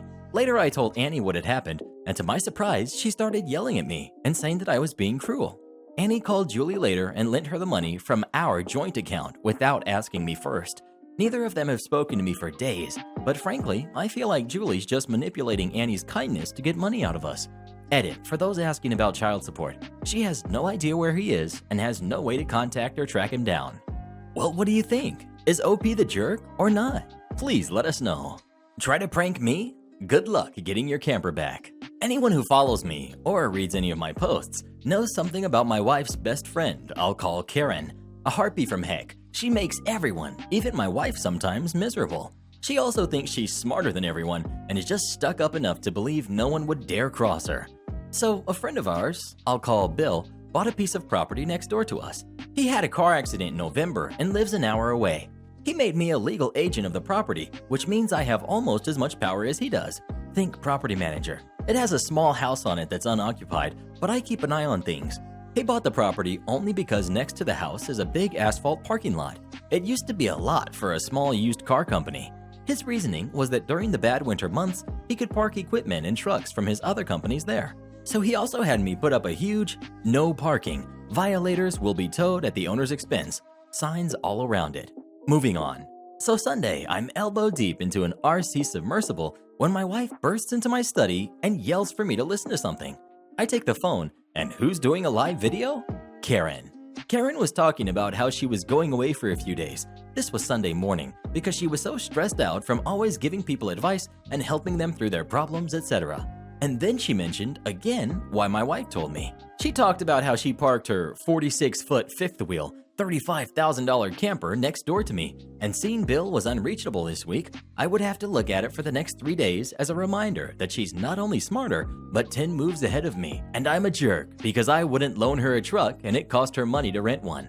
Turns out she told her husband, who was gone during the week for work, that she had Bill's permission to put it there. So early Sunday morning, he towed it over there. I was upset. She has a tendency to lie, so I went outside and there it was. Parked right there in the middle of the lot was her camper. I actually smiled because I had a perfect plan. As being a manager of the property, I also had a right to have any vehicle towed off there, including that one.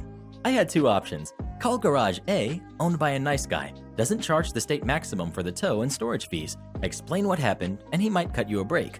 Then there's Garage B. He doesn't care if he has to tow your car 15 feet. He's charging you the max and always charges the maximum storage fees. So you're darn right, I went with Garage B. Called the guy, gave him my name, told him I managed the property and bring a fifth wheel. He had it gone in less than a half an hour. This is the best part yet, my friends. I didn't tell her it was towed until yesterday morning. Yes, I waited from Sunday afternoon till Tuesday morning. Yesterday morning, she's on Facebook Live, streaming from her car, talking about how she was going to go visit her camper for another laugh. Then I got on live. My wife sent her a message to get on my live stream like now and post the link to my page. When she was viewing, I said this: "Hey Karen, hope you had a wonderful time. I have to tell you something. I had your camper towed. With me being the property's manager and Bill being unavailable, I had to have it towed. We can't let people think they can just park on there illegally. XYZ Tow has the camper. I was going to call you Sunday, but you seemed so stressed out that I thought you deserved the break. I mean, the camper is safe. That's all that matters, right? Well, Facebook lit up like a Christmas tree. As I had hoped, those watching her stream followed because, well, they were curious too. And then the messages started. A few condemned me, but most were supportive. Some thought it was about time someone showed her that she wasn't all-powerful and no one was scared of her. Then it went quiet. Now, a normal person might be upset, but understandable. But she went the wounded Karen route. That afternoon, she got back on again. She was crying, fake crying, about how it was going to cost her over $2,000 in fees because her husband wouldn't be back until Friday to tow it back, and could someone please do it for her? A bonus I was hoping would happen. And that if she started a GoFundMe page, would people donate to help her pay the fees? The answers to that were between no and heck no. But hey, she didn't threaten to sue me at least, right? Side note, Bill is unavailable this week except to certain people, which I am part of. I called him and told him the whole story. His answer was exactly, good. You want to play games? Then be prepared to lose. The camper is still there. No one volunteered to get it. A few said they would for gas money, but she tried to play it off as it would be helping her, and she owed so much in fees and that she would owe them a favor no one would collect on because she has nothing to bargain with. Am I the jerk for pointing out someone's acne scars after they repeatedly tried to sell us MLM products? A girl, 19, and I, 19 female, graduated and joined a makeup and skincare related MLM a couple of months ago. At first it was pretty low-key, a couple of product posts here and there, but that was it. Then she got heavily involved in her upline's Boss Babe group, and since then my former classmate has become awful. She constantly spams her social media feeds and stories with pictures of the products, claiming things these products can do that are blatant lies. Then she often posts these inspirational talks in which she tries to recruit her followers by filming herself saying how unhappy she was working as a waitress, how happy she is selling MLM products, and that we can also quit our menial jobs, her words, and start working on her team. She also got caught lying about how much money she makes, and she often tries to sell her products to her little sister's friends. A big part of this certain MLM scheme is that the sellers offer free skincare consultations via Zoom, where they basically try to sell you their products. My former classmate does that too, and often Zooms random people to see if they want one of those skincare consultations with her. She specifically targets people with bad skin. One of those people with bad skin is one of my closest friends, Emma, who's 19. Emma has had bad acne since she was 10 years old, and she still has acne and scars. It's one of her worst insecurities. When the former classmate texted Emma to try to convince her to book one of those skincare consultations with her, the classmate basically texted Emma that she knows how Emma is struggling with acne and that she has just the right products for Emma. Emma declined and told her she wasn't interested in a consultation. Then the MLM girl got her friends who support her MLM business to text Emma to try to convince her and tell her how amazing these products are. Emma declined again, and she told me how awful she feels because she knows how visible her acne scars are and if so many people are pointing them out. It all came to a head yesterday. Emma and I went to a restaurant and our MLM classmate was also there. At one point during the evening, the MLM girl came over and started talking to Emma about acne and how her products can help. Emma repeatedly told the MLM girl she wasn't interested, but she wouldn't go away. Now, this is where I might be the jerk. At some point, I just snapped and asked the MLM girl if she doesn't use her own products or if her products are just useless, because she also has visible acne scars. The MLM girl looked shocked and hurt, and she finally went away. Emma thanked me for speaking up, but also told me that I didn't have to snap that hard at her. So, am I the jerk for snapping at the MLM girl after she didn't go away? Well, what do you think? Was OP the jerk for what they said or not? Please let us know. Karen won't accept I don't work here. So my brother-in-law was decorating his apartment in preparation for holiday, and he asked me if I could go along and help him as he's not brilliant at interior design. I happily agreed as a day shopping with him is always fun. We enter our local home furnishing store and prepare to shop. Being a former retail manager, I'm pretty good at figuring out store layouts quickly, so I know exactly where to go for each item Big Bro has listed. We're casually making our way through the list as I point out where we need to go when a lady grabs my arm, and I instantly tense up. Here's how it goes. The cast. We've got me, we've got Big Bro, we've got Karen, and the store employee. Karen. Excuse me, there are other people in this store that need help, you know. Me.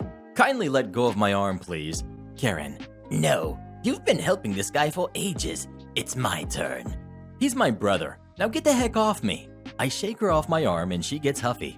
You can't give preferential treatment to family members. You have to help all customers. Me. No, I don't. I don't work here, lady. Yes, you do. How else would you know where everything is? Me. Because I used to work in retail? So, you do work here. Big brother.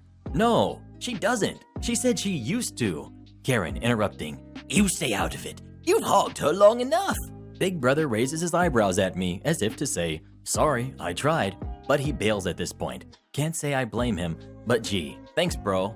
Store employee comes over and asks, is there a problem? Karen screeches.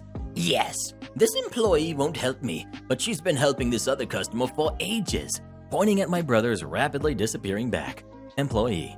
Ma'am, she doesn't work here. She's not even wearing clothing that looks remotely like our uniform. She's a customer too. Then why does she know where everything is? Employee looks taken aback, so I decide to rescue her and say, because I'm not a moron and can shop by relative department contents. Karen goes several shades of purple and starts screeching for a manager. The employee just tells me to carry on with my shopping and that they'll handle it from here. Later, as we're queuing at the till, Big Brother and I see Karen at the customer service desk gesturing wildly in my direction and still clearly in full rant mode. We pay up, and I can't resist but to give her a cheeky wave goodbye as we head out of the store. Clean as you go? Okay. Up until about 4 years ago, I worked for a large supermarket here in the UK, night shift replenishments. We filled and rotated the shelves at night so they could be just topped up in the day. I'm going to start off by saying that cleaning standards in my store were subpar.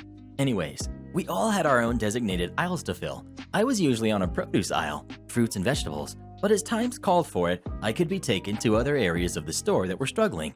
Now, every department has its own manager, and every manager is different. Our produce manager was on the ball, department clean and tidy at all times, paperwork always done, always back up for holidays. Dairy manager, on the other hand, couldn't organize anything. One of the things he was very slacking on was cleaning. On the surface, he would have had the shelves cleaned, but behind the stock was a different story. The shelves are slanted, so you could only see the back of the chiller if you got down and then look directly up behind an area with no stock, so pretty much 100% hidden. So one night, dairy is struggling again due to the fact that the area is run by a chimp that the company shaved and threw a uniform on. I get sent over as produce is ahead of schedule, yogurt aisle specifically. It's not difficult work, but as I'm filling those shelves, I get a nice view of all of the mold on the back of the chillers. The chillers blow cold air from the back, so as I'm reaching my arms in, I'm short with short arms, I get a nice full face of moldy smelling air. The whole dang night. And again the next night. Night 3, I'm sick as a dog. Can't stop throwing up, and this goes on for 3 more nights into my weekend. I get back, and I have to have my meeting with the night manager and dairy manager. Mine was on holiday. They are not happy with my absence. This was my second period in the year. Now I had been at this store for 5 years, and these 2 absences were the only sickness I had off. I'm a bit defensive, and I point out the fact that I'd basically been working in a biohazard area for 2 days. I told them about the mold blowing in my face for 2 nights, which I also pointed out to the dairy manager on day 1 and was dismissed. Not good enough. Apparently, I'm only going off sick because I know the usual yogurt guy is always going sick and I'm trying to take advantage. They never did connect those dots. After all this, the outcome was a written warning. They have to send you out of the room before giving you a warning to discuss, as per procedure. Thin walls, I could hear them. He could appeal based on the moldy chillers. He has evidence. Just get him on the clean-as-you-go policy. And that's what they did. They said if the chillers were dirty, it's my responsibility as the policy is technically clean as you go. If you see a mess, you clean it. I said that's madness. There's like 7 years of buildup there. The whole aisle has it. Didn't matter. That's the policy. Fine, so be it then. Anyway, that night I'm back on yogurts. Usual guy is actually back, but I guess this was now some sort of weird extra punishment. But at least now I'm fully aware of that clean-as-you-go policy. Another thing I haven't mentioned is not just how useless the dairy manager is, but how lazy he is. This also applies to the night manager. The night shift, to be honest, doesn't require much running. Everyone has their aisles and they know their job. The dairy manager, night manager, and grocery manager would spend the night chilling outside smoking, barely popping in to check on things. The produce manager was usually left to handle any issues as he was actually respectably professional. But he's on holiday this night. Yogurts is at the back of the store, smoking shelter at the front. I know I'm alone all night long and I have a lot to clean. First things first, have to get to the back of the chillers. All this stock is in the way, better take it off. So all the stock piled onto cages and run it into the chiller. 9 cages total. Only took me a couple of hours as it's 10 times quicker to take off as it is to put out. Shelves are still in the way. Better take them down. To be honest, the back edge on them all needs cleaning too. So all the shelves, uphinged and dismantled, they just lift off and pull out. Get them all on a couple of cages and run them into the warehouse so I can spray them down in the cleaning area. This took longer than expected as some of that black mold was incredibly stubborn. Better leave them here to dry. Back to the aisle. Can finally start on the backs of the chillers. Again, just like the shelves, super hard to get off. Took me the rest of the night to get one side cleaned. The other though, terribly filthy. So that's how my night ended. Nothing on the shelves, actually not even any shelves, and the managers had no idea. A few people asked me what I was doing that night. I just told them, night manager says I have to clean this. Nobody informed them. Morning comes, 6 a.m. The store manager comes in. He likes to walk the aisles first thing with the night managers. I'm just doing my shopping at this point. Next to the yogurts, he arrives. I had never heard him lose it before. What the heck? The night managers didn't have anything to say. They're supposed to run this place through the night, and they didn't even know a whole aisle had basically gone missing. He tore into them right there. Eventually, one of them mentioned they had seen me shopping. The store manager demanded someone grab me. He wants an explanation as to why one of his biggest selling aisles had vanished into oblivion. I round the corner. What the heck have you done? I was told I had to clean this. Who told you that? The night manager and the dairy manager. They interjected. We did not. Me. I have the notes from my attendance review signed by both of you stating that I need to clean as I go. Well, this isn't cleaning as you go. Me. Dismantling the aisle was the only way I had to get rid of the mold. That's when the store manager took a closer look at the back of those chillers. Not just a dark discoloration like he had assumed with his bad eyesight's, moldy. He went off again and pulled them both into the warehouse for round 2. Cleaning the chillers is night manager's responsibility. This was inexcusable. I went back to shopping. Came in the next night to hear the fallout. They were both written up. The store manager made them stay and clean the other chiller wall. Then they put all of the shelves back up. Then put all the stock back out, plus the delivery that was also unworked from the night before. All in all, 7 hours past shift end. And they still had to come in that night. I never saw any retaliation. I heard that was specifically from the store manager, not because he's a good guy, but because it wasn't worth it from a legal and career perspective. I had followed instructions, and there are some pretty rigid labor laws and protections here, not to mention a strong union. They didn't want head office to get wind of how filthy they had allowed a food chiller to get, opening up the company to all manner of fines. Clean as you go. My parents keep breaking my PS4s that I pay for. Okay, so I've been trying to find the right place to talk about this since I don't really got anywhere else to talk about it. If there's another place that this belongs, please let me know. I'm going to start on the first PS4. For a while now, my parents are pretty big fans of breaking or disciplining us if we misbehave. But as time went on, their discipline did not affect me because I was used to it. Since I would show no reaction like they wanted to, they would result in taking or breaking my belongings. They would always use the same saying, "There isn't democracy in this household, and you will do what we tell you when we tell you." I'm just trying to get the whole situation over with and not be called names by my dad. I can't remember the reason why the first PS4 was broken, but I can remember the last two, and I will say how and why they did it. The second PS4 I bought was a new one, just like the last one with a whole terabyte. It lasted for a while. Fast forward a couple months later, my brother and I get into an argument completely not regarding the PS4. My mom gets mad and says, "Since you guys want to always argue, I'm throwing this PS4 away." We were obviously still mad at each other, but then I noticed what she said and went on to ask why is she throwing out the PS4 I paid for. And she went on to say, "This is my house, and you will do what I say, and this PS4 is a demon." So legitimately continued to throw my PS4 about 5 feet off the ground into the grass. I was just in disbelief that she just broke my PS4 over something that had nothing to do with it. On to the next PS4. I obviously lost trust in my family, so I bought a used PS4 with 500 gigabytes for about $180. I'm pretty sure I was robbed. The first thing she says when I get the PS4 inside the house, she goes, "I can break this one just like the others." I was annoyed, and I just responded, "I'll just break your TV," and she laughed it off. Obviously, I wasn't going to break the TV because I don't like getting in trouble by my dad. Fast forward a couple of months, and I get into an argument with her because I said, I'll do it right after this match. And for some reason, she decided to unplug my PS4, grab a bat, and in front of the neighbors, breaks my PS4. She believes I'm emotionally attached to the PS4 and it's a demon, which I am not attached to it at all. Just annoyed my money has been wasted again. All I said was, if you're going to make me watch, at least do it inside without the neighbors watching. She again discusses how, You do what I say when I say. You should be thankful for all of this. and whatnot. At this point, my payback was simple. Just stop communicating. I started becoming a lot quieter and not telling them about what I'm thinking and stuff like that. Just overall being the quiet kid. I rebought another PS4 cheap, and I kid you not, I got the I'll break that one also. BS. Luckily, I still have this PS4, and I've been not using it at all with her inside the house, clearly showing I don't trust her at all. She realized this and said, Why aren't you playing? and I happily responded, because you might break it. I didn't look at her face because I was on my phone, but all I heard was her leave my room, which actually felt great to finally let them know I don't trust them at all with my belongings. If my new PS4 is broken, I'll make sure to update this forum. But as for now, I'm grounded from using my PS4, which is new. They grounded me because I was watching TV during class.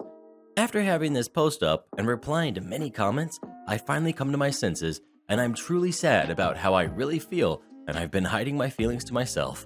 Thank you everyone for helping me realize what's wrong with this. A good amount of people have said, you are addicted, but I will explain why I get so many PS4s. I play the game to be happy and make money. It's a source of income for me. Not only that, I talk to people on a personal level that do help me with my issues. Gaming isn't always, I better win. The community on PS4 has helped me a lot. There was a point where I was in a really dark place, and a man on there told me, I bet you have it tough, but at the end of all that hardship, there's a reward that you've earned. I will never forget what he said, and to this day, I talk to him about my issues. I want to make it clear that the main reason for buying a PS4 is not to play games, but to talk to someone. Talking to people over a hotline isn't the same as talking to a guy in his 20s or 30s telling you how he overcame his problems. The gaming community is the reason I'm breathing, and I can without a doubt say posting this story on Reddit helped me so much on realizing my mistakes and what I should do. While I was reading all of the replies and comments, I've come to a point of tearing up because I blocked out everything that's wrong with my family. I couldn't thank everyone enough, except for the one guy that said, stop complaining and grow up. You, sir, are the human embodiment of used toilet paper. Speaking of PS4, do any of you have a PS4 or how about Xbox? Please let us know. PC for the win, bruh. Refuse to pay me my last paycheck? I'll take a full month of paid time off instead. This is actually my wife's story, but a few years ago, my wife had just landed a job as a dental assistant. She was picking things up as quickly as could be expected, and she got along with her coworkers great. However, right after starting, she was warned by her coworkers that the office manager was very hire/fire happy. She had a tendency to fire people on a whim and try her luck hiring someone else, only to be dissatisfied with them and fire them as well. We naively thought that since my wife already had some experience as a dental assistant, that she had a head start on any other new hire and she would be just fine. Until just a few weeks in, and without any notice, she was fired for not picking things up quick enough, for what was advertised as an entry-level position. Whatever, we live in an at-will state, Utah, and knew there wasn't too much we could do, so we started looking for another job for her. However, we noticed after a week or two that her last check was never sent to us, like they normally were. We texted the office manager asking if we should come pick it up instead, and were told that the check was already printed and sent off and to just wait for it. We waited another week or so before finally emailing her asking her when we would be paid. She replied very curtly saying there must have been some sort of an issue with the payroll and that she would fix it, then stopped replying. Another few weeks went by with several emails and texts going unanswered by her before we finally asked my father-in-law, who is a lawyer, for some advice. He approached a colleague in the firm who specialized in employment law and was informed of a very interesting law here in Utah that basically says that if you haven't been paid after being fired, normal pay will resume once a written request for payment has been issued. So basically, my wife was due 8 hours of pay for every day after she sent her initial text. After a scary, litigious-sounding letter from my father-in-law informing them of this law, it came out that the check had never been printed or sent and that there was no accounting issue. The office manager just never planned on paying her for the last pay period, which was seriously like a day or two. This ended up costing the dental office over a month's worth of wages, almost $2,500. Grandpa wants to threaten me for my money? I'll take you to jail myself. Very odd title, I know, so let me give you some backstory. This occurred several years ago. My grandfather is one of those Machiavellian types who could care less who he rips off. He spent the majority of his adult life in prison, including from the time I was 6 years old until I was 18. Essentially, he can't stay clean or away from crime. The lengthy stay during my childhood was for robbing a bank. After release, he's constantly stealing from his very elderly mother and doing every underhanded thing he can think of to avoid having to actually work. So after I graduate, I begin to work in the corrections field. After a couple of years in prisons, I managed to land a great job with a county home confinement office. This was great until my grandpa decided to rob a pharmacy and is placed on home confinement as a condition of his bond. I lived in another county than he did, but he managed to come to the city I live in to commit the crime, thus forcing him to find residents in my town to serve his home confinement. So he gets placed on home confinement, and I explain to my supervisor, who I have a great relationship with, the situation. My supervisor doesn't really worry about it because he understands I have no real relationship with him and I'm not going to treat him any different than anybody else on our caseload. Everything goes fine for a couple of weeks until my grandpa starts texting me when he knows I am on call to try and get out of the house. I tell him that I can't let him do that and he begrudgingly accepts that. Over time, he's constantly trying to get favors more and more. Family members asking me to deliver him money and groceries because I live in the same town, etc. Eventually, he gets hard up for money because his family source has cut him off and starts asking me. I tell him I can't do that, and even if I could, I didn't have the money to give him. He isn't having that, so he decides to threaten to leave home and come to my house and tell my supervisor I gave him permission. Obviously, if he did this, it would show on GPS that he was at my house and that would look bad no matter what the circumstances. I decide to call his bluff. And because of the escalation, I figured it was time to handle the situation before he takes it any further. The next morning, I tell my supervisor he should call him in for a random drug screen.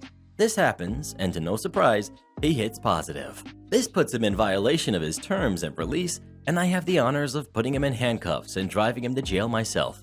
Upon his court date, because I was the one who charged him with violating home confinement, I got to go to the court hearing to find out if they would reinstate him. The judge asked if the home confinement office is okay with taking him back. Our local judges always ask us this on violations. I told him no, so my grandpa had to spend the next 8 months in jail. Have you ever had a family member threaten you for money? If so, what did you do about it? Please let us know. Ooh, Grandpa sounds like my kind of man. Am I the jerk for demanding that my wife pays back my $200 that my stepdaughter stole from me? I, 39 male, got married to my wife Sarah 3 years ago. My stepdaughter, Audrey, who's 14, used to have a good relationship with me, but sometimes when she gets upset, she says some pretty harsh stuff. And lately she's been acting out and would literally yell at me for just asking, "How are things?" My wife says I should take a step back and let her have some space, which is what I've been doing for the past 2 months. Yesterday, while my wife was at the store and I was watching the news, I saw my stepdaughter walking out of my room. I thought nothing of it. She's usually there for a pack of tissues, / her mother's laptop and other stuff. We finished dinner, and before I went to bed, I went to check my closet and found that there was money missing, $200 to be exact. I was keeping the cash to give it to my brother the next day to help pay for his wife's hospital bill. I was confused. I asked my wife if she went shopping with my money, and she said no. I gotta say, I had suspicions, but didn't want to jump to conclusions. The next day, my stepdaughter came home with shopping bags and looked delighted. I asked her where she was, and she said at the mall. I asked where she got the money. She said that her mom gave her the money. I asked her how much, but she got mad and told me off, said I was being a jerk and that I ruined her mood. I was mad, so upset because that was the money I was supposed to help my brother out with. I waited till my wife got home and I told her what had happened. My wife started begging me to not confront her daughter about the money she took because that would make her hate us both, and made excuses saying she's just a kid, she didn't know, told me to hide the money elsewhere next time. I lost it. I told her to pay me back the money that Audrey took because that was not okay. And since she chose to let her get away with that, and that I shouldn't try to parent her. Trust me, way too many people told me to not try to act like a dad to her. Then she should be paying me back my $200. She tried to argue about how money is always more important to me and that I don't care about her or even try to understand why Audrey is doing this. The whole evening was quiet. I sat there in silence, unable to even tell my stepdaughter what she did was wrong because that's her mom's wish. Well, what do you think? Do you agree with OP or with his wife? Please let us know. Tell her to call me up next time so we can go shopping together. Entitled mom tells her kid, "You ruin every family outing at a pumpkin patch." It's now a family tradition to say this to each other. Okay, so I come from a large family, and one of the things we enjoy is getting together to take the kids to the pumpkin patch, and then meeting up at my big sister's house for a stew, carving, and dessert. We've missed doing this the past 2 years, but that's another story. This happened, and I want to say about 2012-ish. My family had all met up at one of our local pumpkin patches, and we were standing in line for kettle corn, hot dogs, hot chocolate, and caramel apples. You know, pumpkin patch snacks. Most of us had already finished with finding our pumpkins and decided to grab snacks before getting lost in the corn maze. While we're standing there, we hear this lady, entitled Mom, saying things very loudly. You are unbelievable. Knock it off, etc. We're all just kind of looking at each other like, uh-oh, someone's in trouble, but we don't see where it's coming from right away. I then look over and see my best friend, we'll call her Amy, with her daughter, we'll call her Heather, who was about 10 at the time, in tow, kind of rushing towards us with this crazy look of, what the heck, on their faces. I notice she doesn't have their pumpkins yet. Me, aw, couldn't find any good ones? Amy, OMG, no, we stopped looking because it was getting crazy over there. Me, huh? What do you mean? Heather, looking at Amy, says softly, Mom, can we maybe get pumpkins later? You know, like after they leave? They was whispered, even more followed by her giving a quick glance back to the area they had just left. Amy to her daughter, sure, sweetie. Then she looks at me and says in a hushed tone, there's some lady over there yelling at her kid. I think it's her daughter, but the girl is just crying that she wants some other pumpkin her dad got. Amy then continued to tell me that this girl can't be more than 5 years old, and she just keeps saying, no, I want daddy's pumpkin, to the entitled mom, but entitled mom is not having it. Apparently, the kid was firm and kind of soft-spoken at first, and then the mom seemed like she was trying to hush the situation, but when the girl wouldn't give in, entitled mom lost it and started yelling things like, knock it off, just quit already. Both Amy and Heather were standing fairly close to them, and when entitled mom lost it, it made Heather jump and rush to Amy for protection. Amy told Heather, let's go find Haunted Dreamer 78 and see if she wants to help us pick one out. Heather agreed and they rushed over to me. I looked down at Heather and asked if she wanted to do the corn maze first, and then we could get her a pumpkin. She was happy about that. Then I asked if she wanted a hot chocolate and started asking her if she wanted to go stand with my mom and my little brothers, so she didn't get bored standing in line, when we heard entitled mom start yelling again. This time, she was marching past us, dragging her kid by the arm. No, not literally dragging. We would have stopped them if we had seen that. So she's pulling her daughter out of the pumpkin patch and heading towards the exit and parking lot. All the while, she's making these loud grunting exasperation noises, and my whole family is watching on, trying to figure out what's happening. To be honest, everyone at the patch within earshot of this lady is watching. Then it happens. She pauses slightly in her grunting rampage towards the exit long enough to look at this 5-year-old and says, you ruin every family outing, and then continues towards the exit. We all just look at each other in shock. And then something else, perfect timing, happens. My son, 12 years old at the time, wasn't looking where he was going because he was distracted by the entitled mom as well. He trips slightly on a hay bale and drops his hot chocolate on the ground. I looked at him and with a huge smile on my face yell, in the most obnoxious entitled mom voice I can muster, OMG, you ruin every family outing. All I could hear was laughter. I looked over at entitled mom and she was frozen in place for a minute before turning red and running out to the parking lot. No one clapped. It was just funny to those who witnessed her behavior. And yes, my son laughed too. He knew I wasn't serious. So now it's a family tradition to use this phrase anytime our family is together and something happens. My sister burnt the stew one year. I forgot a Christmas gift at home once. My son tripped and knocked a gaming system over, turning it off. Pretty much anything going wrong anytime gets this phrase. It just never gets old. Edit. My significant other just reminded me that both he and his brother were saying this to each other very loudly for the rest of the day at the pumpkin patch. Entitled Mom was in earshot for at least one of these. Am I the jerk for expecting him to eat leftovers? Me, 32 female, and my fiance, 35 male, were having fun watching our show. Once it was over, he said, "So, what's up with dinner?" Me, "Oh, my plan for today was for us to finish the leftovers. You can have the sausage and peppers." He hates leftovers. It's an argument we've had in the past. I've made efforts to limit leftovers. His response, "You control what I eat all the time, even though you buy enough food for fresh meals. If you're home all day, why can't you make dinner every day? You're doing this to me because I wouldn't share my Chex Mix with you yesterday." I decided to remove myself from the absurd situation and went to the bedroom. Later he asks, "Why are you hiding?" I explained that I walked away because he needed to calm down. He replied, "You don't care how I feel. You don't have the mental capacity to see the whole picture. We should compare our phone usage times. All you do is sit on your phone." I was on my phone in the bedroom. He knows this upsets me about myself. I get bored/lonely. I reminded him that before he blew up, we were having a good time. I said if something is bothering him, he's misdirecting his anger. He replied, "You always have to come out on top. You always have to be right. Couldn't you have at least got me some food while you were out today if you knew you weren't cooking? You don't care about me. My feelings should matter. You don't know why I'm acting this way. Well, my dad died and I don't feel okay. You always get to not feel okay." I said, "Of course you're allowed to not feel okay, but it's no excuse for how you're acting about dinner." He cut me off and said, "No, I'm talking now, and I'm telling you that you're inconsiderate."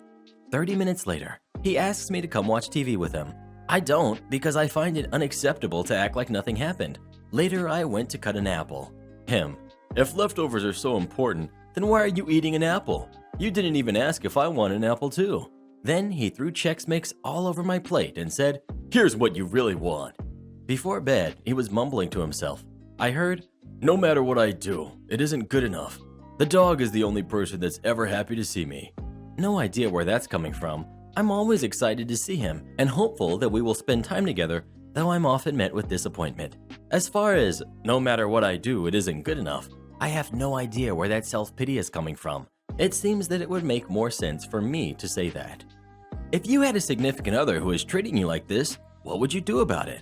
Please let us know. I'd tell him to shut his yapping and make something himself. Entitled man sleeping in gets rudely awoken by people working on a weekday. Working in the UK, I work for a telecoms engineering company installing new lines and whatnot. The law is no loud work is allowed to start on a weekday, Monday through Friday, before 8 a.m. That's a bit early for some people, but hey, I do the loud stuff last. Get to my first job at 8 a.m., do some routing, and run some preliminary cables around the outside of the house. Now, before I even get out my drills and hammer, I see this curtain twitcher on the ground floor, and every time I look over there, the curtain moves back. Oh great, I've been here before. It comes to doing the drilling, and I drill a perfect hole into the building. No blowback, no crumbling brick, absolute knocker of a hole if I say so myself. Start tacking the cables outside against the building, and bam! Front door opens. It's now 8:45 a.m. Curtain twitcher, "What do you think you're doing?" Me, "I'm just putting some cables up." "Do you have any idea what time it is?" About 9-ish. "I was sleeping. What on earth do you think you're doing at this time in the morning?" Me, "Sorry mate, but it's a weekday. Work starts at 8 and I've got a job to do." I tried ignoring him at this point because this does happen a bit and I'm not exactly customer service, so I don't have to put up with it. If they want to complain, they can go to the council or my company. Curtain twitcher, "You need my permission to do that." Me, "Nope." "What do you mean no? It's on my property." Me, pointing at the dozens of other wires. I don't need permission to put another infrastructure connection over anywhere that already has infrastructure cables on it. "I'm going to speak to your manager. Give me his number." Me, "Nope, can't." "Excuse me?" Data Protection Act. "Why does—" It's an internal number. You can call the company if you like, but I can't give you any numbers of any personnel. "Right." He slams the door. I continued my work and finished. Went up to my customer and said, "Sorry, I think I upset your neighbor." She said, "Oh, don't worry, he's a jerk. He's been knocking on her door every week about her bins being out for too long after they've been collected." Classic Darren. Paraphrased a lot of the 30-minute conversation I had with the guy for efficiency's sake, And to make me look a bit more competent at arguing, I actually love the fact I can be short with people. I worked retail, and customer is always right is soul-destroying. Never heard anything back from it either. Am I the jerk for telling my sister about my wife's pregnancy without my wife's approval? My wife, 34, and I, 35, had been trying for a long time and we were finally successful. It's very early in the pregnancy. However, we were both overjoyed and scared with the news. She and I are very close to our respective families and especially our sisters. She has one who's 40 and I do too, who's 30. We usually tell our sisters everything. We were both very scared and anxious, her about how her pregnancy will proceed and me about how to be a good husband and parent. However, in the interest of sensitivity, we wanted to delay notifying our respective families for a few months. A little after finding out that we were pregnant, am I allowed to say we? We were at her sister's house and our attempts at pregnancy came up in conversation. My wife asked me if she could share the news. I knew how much she wanted to share the news and how close she is to her sister. Even though I pushed back initially, I agreed that she should share the news to help her cope with the new reality. She shared the news with my sister-in-law's household and they were very supportive and excited. On the way home, I asked to share the news with my sister too. She really wanted to wait a little while to get feedback from her doctors before messaging my family. I'm very close to my family and explained that my sister would be very discreet on our behalf and very sensitive to how early along we are. It also felt only fair since my sister-in-law's family got to share in the news. We got into a heated argument.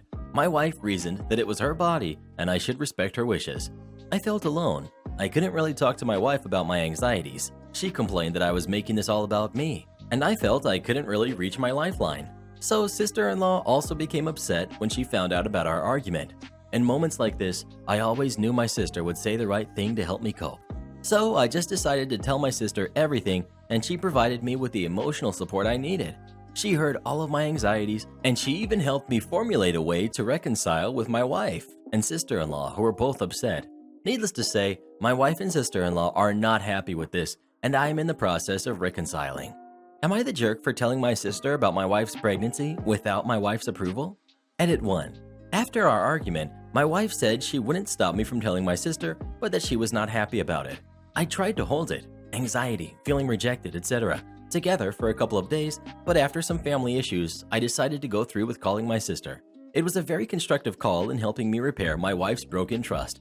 I would trust my sister over any therapist. Well, who do you agree with? OP or his wife? Please let us know. This isn't a casino shuttle, sir. So, I live in a mining town in northeastern Nevada. We have several casinos and a small airline to bring in tourists into town to play the slots, and free casino shuttles, important later, to drive customers around town. We also get a lot of contractors, drillers, miners, and such that will stay at the casinos and enjoy the nightlife. This happened to my mother-in-law about 16 years ago, right before my wife and I met. My in-laws had 9 kids. They didn't own a TV or something. My wife is the second oldest, and her youngest sister was about 2 when this happened. My father-in-law would take his paycheck down to one of the casinos to cash it on payday, not because he gambled or drank, but for the coupon for the buffet. After all, they had 9 kids. So one payday, they loaded up the kids in a 15-passenger van. You're probably guessing where this is going. And my mother-in-law drove my father-in-law down to the casino to cash his paycheck. She pulled up under the awning at the front door and dropped him off. She stayed parked under the awning in the shade with the kids, like 7 of the 9. She was just reading a book while she waited, not really paying attention. All of a sudden, not one, but both the passenger door and side sliding door opened, and a group of men with drinks and cigarettes in hand started climbing in. The guy who jumped in the passenger seat started giving her directions on where they wanted to go, while the guys climbing in the back seats just froze. As they were climbing into the side door, they came face to face with all of the kids in the back. My mother-in-law was just sitting there with a shocked look on her face as the guy in the passenger seat still hadn't realized what was going on. I don't know if it was my mother-in-law's shocked or confused look or not hearing his friends laughing in the back seat, but he realized something was up. He slowly turned around to see a whole gaggle of confused and slightly scared kids. His gaze turned back to my mother-in-law. "This isn't the casino shuttle, is it?" he asked. "Nope," she replied. "It's not." All of the men were very apologetic and felt very bad. They weren't bad people, and they didn't throw a fit. All in all, it was a pretty happy ending, aside from a little scared of the kiddos, but they all still laugh about it to this day. Moral of the story: if you drive a big white van, don't sit parked with the engine running outside of the front door of a casino. Am I the jerk for refusing to support my sister-in-law's jewelry business? My sister-in-law, Jane, is a lovely woman, but not an amazing jewelry designer. She started her business about a year ago, and I bought a ring out of support. It's fine jewelry, so real gold. Real, albeit fairly low-quality, gemstones. I paid about $800, and the setting of the gemstone broke, resulting in the gem getting chipped. Jane refused to replace the ring or fix it for less than $100, and she blamed me for being too rough on it. I had owned the ring for 2 months now, and it broke on the 4th time I wore it out. Generally, Jane's jewelry is admittedly of poor quality. A lot of her designs are ripped off from established designers, although she says she's merely taking inspiration from them. I decided after the incident with the ring that I would not purchase any more of her jewelry. Something to note is that I'm a huge jewelry collector, from Vendura to Shihara. I appreciate all types of jewelry. I'm friends with about a dozen other women who are also avid jewelry lovers, and we like to recommend pieces or niche brands to each other. Jane originally didn't have many clients, but she's lost virtually all of her business because of what's going on. She's insisting that I purchase more from her and share it with my jewelry friends to encourage them to buy from her. However, I would have to pay, out of my own pocket, hundreds to thousands of dollars to basically be a walking advertisement for her. She's not loaning it or anything in exchange for me to promote it. I shot down any possibility of me buying jewelry from her, but now she's asking me to just recommend her business to my friends. Honestly, I don't want to. There's nothing good I can say about her business, and I don't want to recommend a business that I know has poor customer service and quality to my friends. I told her that her designs weren't my friend's style, but I'd mention it to them anyways. I did mention her business to them, with a warning about my experience, and none of them bought anything. After a couple of weeks without sales, she's begging me to buy something or get my friends to buy something. I might have given in before, but she's actually raised her prices due to gold price going up and lack of sales, which makes it even harder for me to stomach her products. I told her that I can't support her business anymore, as well as some constructive criticism about the quality of her jewelry. My brother and Jane are furious. Jane is passively aggressively posting on Facebook about how you know who the real ones are when you start a business, how family needs to be there for each other, etc. My brother called me and told me to stop being such a diva because I could afford it anyways. Entitled mom loses it when I block her daughter on social media. So, this was this morning and I am a bit upset. My ex-friend decided to block me on all social media because of a text message stream we had back in November of last year. I'll try to rewrite it here. Also, we're both 14, if that clarifies anything. Friend. So I like other friend's name. How about you? Me. I like you. Friend blocks me. Now I'm confused and I asked her friends why she did that. They all say it's because she hates me for putting her on the spot like that. For the rest of middle school, she bullied me and got her friends to as well whenever they saw me. During quarantine, I guess she unblocked me because I got a text from her saying, "Hey, I'm sorry about what I did. Can we be friends?" I thought about this for a bit, and I hate being rude to people, so I just said sure. Now her friends at golf think we're dating. She calls me names like Boo and Babe, even though I have asked her not to. This was my final text message with her. Me. I don't understand why you are calling me this. We aren't dating. Friend. Yes, we are. You asked me out when you accepted my friendship again. Me. I never meant it that way, and if you think that, then I'm breaking up with you. Friend. You can't do that. I'll choose when we're over. Me. Alright, bye. I block her. A few days later, or this morning, I get a knock on my door. I open it to see friend bawling with her mother entitled Mom. Me. May I ask why you're here? Entitled Mom. How dare you break up with my daughter? Me. We weren't even dating. Yes, you were, you little jerk. You're such a jerk for ruining my daughter's life. At this point, I start to close the door, knowing I won't get anywhere by talking to them when the entitled mom juts her foot out to keep the door open. She is significantly larger than me, so she can easily overpower me and manages to get into the house. Me. Get out of my house! Entitled Mom. I won't leave until you agree to date my daughter again. I pull out my phone and call the cops while trying to make sure entitled mom doesn't go anywhere. I was home alone, so my parents couldn't exactly help, considering they were at work. About 15 minutes later of arguing, the police arrive and start asking questions. Officer, what seems to be the problem? Entitled Mom. He attacked me. Me. Actually, she broke into the house and demanded I date her daughter. Officer. Ma'am, please step outside. No, this little jerk needs to date my daughter. The police officer was chill the whole time and eventually got her off my property. I still have friend blocked and haven't heard from them yet. I haven't pressed charges and it seems to have mellowed out. I'll update if anything happens. Edit. For everyone saying to press charges, we decided against it. She doesn't have a great life, the dad is out of the picture, and we don't want to make it worse. Thanks for all the support though. Most of y'all have given positive feedback, and I thank the nice people for that. We are, however, going for a restraining order, and I'll update when that happens. Have you ever had to block anyone on social media? If so, what was it for? Please let us know. Don't you dare block me. Am I the jerk for taking my son to a plastic surgeon without his mom knowing? We have a 12-year-old son who spends 50-50 with me and his mother. He had these 2 moles on his face, one on his left cheek and the other on the corner of his nose. He's become quite sensitive about it lately and wanted them removed. He's been very vocal about it. I took him to the doctor for something unrelated and asked him about it. He gave me a number of another doctor who happens to be a plastic surgeon. We had a consultation with the plastic surgeon who said it was no problem removing them with a scalpel. In fact, he offered to do it right then and there because it would take less than 10 minutes. Otherwise, we would have to schedule something and the next appointment would be in October. I asked my son if he wanted to and he said yes. My son just needed 1 stitch and is healing quickly. He's quite happy with the results. I dropped him off today at his mom's and she went nuclear over his moles being removed. She said that I should have asked her before getting the procedure done and that our son had plastic surgery. I explained to her that he's old enough to make his own choices on the matter and that the doctor offered to do it at the consultation. Plus, that's not really a big deal. We're talking about 2 moles. That's why I didn't call her. It's like a parent getting mad at another parent for not consulting them over their 12-year-old's nail polish color. Edit. Mole removal is a simple procedure. Edit. For people asking why I didn't wait until October, he has school pictures next Thursday. He didn't want to take a picture with the moles on his face, so the opportunity came to remove his moles and I took it. If I had stopped and consulted my ex, then she would have gotten all riled up over 2 moles. I still would have signed off even if she said no. That would have upset her even more. Well, what do you think? Should he have gotten permission from his mother before he did this or not? Please let us know. How dare he remove those moles without asking her first? Incompetent manager fires the wrong guy. After I came back from Kosovo with the US Army, I got lucky once and landed a really great job. I was contracted to work as a liaison in several parts of the world.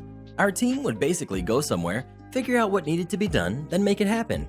For example, my first assignment was back to Kosovo and several towns needing various construction projects. Things like a bridge over a creek, a town community center, a waste treatment plant, etc.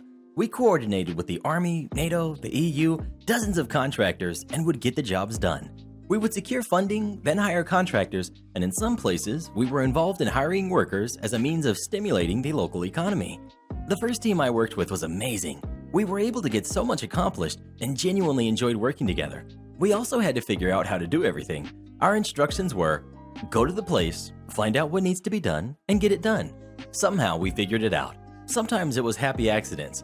We made $1 million deal because we accidentally ran into the guy we needed to contract for funding in a random bar. We had been trying to find him for days. Found him in a bar at lunch. Sometimes we worked long days, as much as 20 hours, sometimes on weekends, sometimes we had very little to do. In our off time, we explored the areas, went to bars and restaurants. It was honestly one of the best jobs ever.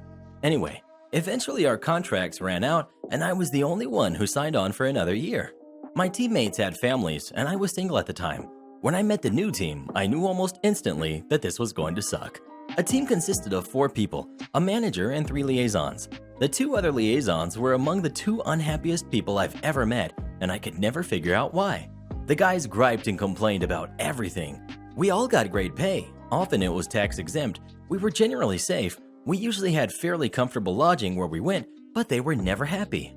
One of the places we went, we were easily living in the nicest hotel in the city, with probably the best suites they offered. But The shower doesn't get hot water. and I have to filter water to drink it. we were on the only floor in the building where the suites had their own showers or running water. Even worse than those 2 guys was our manager. Whoever taught this guy about leadership should be fired. He supposedly learned from being an officer in the US Army and also from his business degree at UCLA. But somewhere along the lines, he missed all the lessons about teamwork, management, and literally anything related to managing a team. When we met, I told him that I would be happy to help him start building a relationship with all of our contacts and make his transition for the new team as seamless as possible.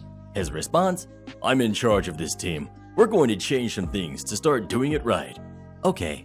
He also decided to lay down the law, again reasserting that he was the boss. Also, the new rules were no consumption or possession of alcohol, no leaving the lodging or workplace in off-duty hours. We worked from 6 a.m. to 5 p.m. local time, Monday through Friday. Basically, on our off-duty hours, we stayed in our rooms or within whatever facility we were lodged in. "You're not here to be on vacation. You're here to get your jobs done." We were back in Southeastern Europe at this time, and I had a lady friend in town. No way in heck am I staying in my room and twiddling my thumbs. I told him right away that there was no chance that I was going to comply with his commandments. The company policy was clear that as long as there was no imminent safety risk, that we were free to do as we wished in our off time. To claim as safety required that he prove that his measures were necessary. I said, "This is not the military. You do not own all of my time." So yeah, off to a real great start. It was less than 2 weeks before it came to a head. We had gotten nothing done. Nothing. The manager refused to use the contacts I had acquired over the last year, instead preferring to go through official channels. So I started just doing stuff myself. I made the calls, I got the funding, hired contractors, etc., and went and saw my lady friend after hours. He had this really funny thing he did where he would yell at me for going behind his back, but then put his name on my tickets and pass the work off as his own. I got sick of this, along with the crybaby brothers not doing anything. A shouting match ensued. I pointed out his glaring incompetence. He was mad that I didn't follow orders like a soldier. In the end, he got me fired. I tried to fight it, but apparently he was buddies with someone high up in the company. I had the last laugh though. Just before I turned in my laptop and cell phone, I went through and deleted everything. Some of the files that I couldn't get in trouble for keeping, I saved to my own computer, but the rest were gone. This was all my contacts, all my notes, how to get money, where to get contractors, private numbers for hundreds of people. In the hands of even a moderately competent person, this was a goldmine of information. All gone. I spent a while just kind of floating around before eventually going home. Apparently, as soon as I was gone, the old manager opened up my laptop and went to go through all my files and was enraged that it was all gone. The whole team was eventually disbanded when after another 2 months, they were still floundering, unable to accomplish anything. You can't make me do that. The cast. We've got me, we've got Karen, we've got friends 1, 2, and 3, and we've got Karen's daughter. This happened a couple of weeks ago, so it's pretty fresh in my mind. I worked for a pretty popular steakhouse and have worked there for about 7 months. I rather enjoy my job and the family atmosphere between the employees and managers. On this particular Sunday night, I was running board. Basically, I tell the seaters where to take the guests and the busboys which tables need cleaning. It was about 6 o'clock and I'm paging parties to come inside, trying to get off the wait so I can send some of the other employees home. It had been a long day for everybody there. I come to a party of 6 and don't think much of it at the time. I was just seating other parties as they came in. Eventually, these 4 people come in and say they were ready to be seated. I asked them their names and it was a party of 6. I asked them if their whole party was there and they said no. Unfortunately, due to company policy, I can't seat them until they are complete. I start to explain this to them and then ask how far out was the rest of their party. Karen said they were just a little ways out and that it was her daughter's birthday. I asked if they knew how much a little ways out is, and she said about an hour and a half. I was blown away and said unfortunately I can't seat an incomplete party, but friend 1 cuts me off and says, "Can't you just give us a table for 6 and then they order when they get here?" I was blessed with more than enough brain cells to know not to rub my face on a cheese grater and to see the messed up logic here. I said, unfortunately, I can't do that, and they cut me off again, and friend 2 said, "Why not?" I said, because we are on a wait list, and it wouldn't be fair to the server or the other people on the wait. At this, friend 3 rolls her eyes and laughs. I ask them to go outside, and they say no. They proceed to tell me it is too hot outside. For those wondering, it was about 80 degrees Fahrenheit outside. I tell them, unfortunately, you can't wait inside. Please head to your car. They eventually go outside and wait, complaining the entire way, except the daughter who was nice about it. They come inside 45 minutes later, saying they can be seated now. I ask if they're all here, and she says no, again. Now, ladies and gents of Reddit, I consider myself to be a good and patient person, but my patience was fast dwindling by this point. The only reason I haven't lost my cool was because of the daughter. She had this look in her eyes that said, "I'm so sorry for how they are acting." Plus, it was her birthday.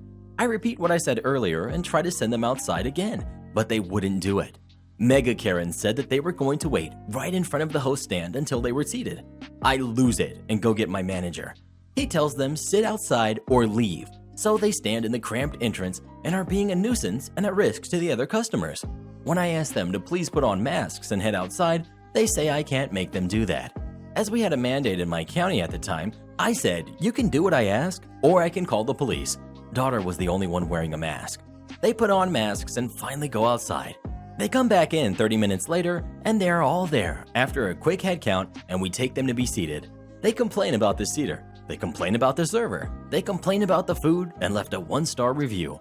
The busboy that cleaned the table came up to the host stand and showed us this note that the daughter left. She apologized for the behavior of her mother and her mother's friends and left a $100 tip for the server.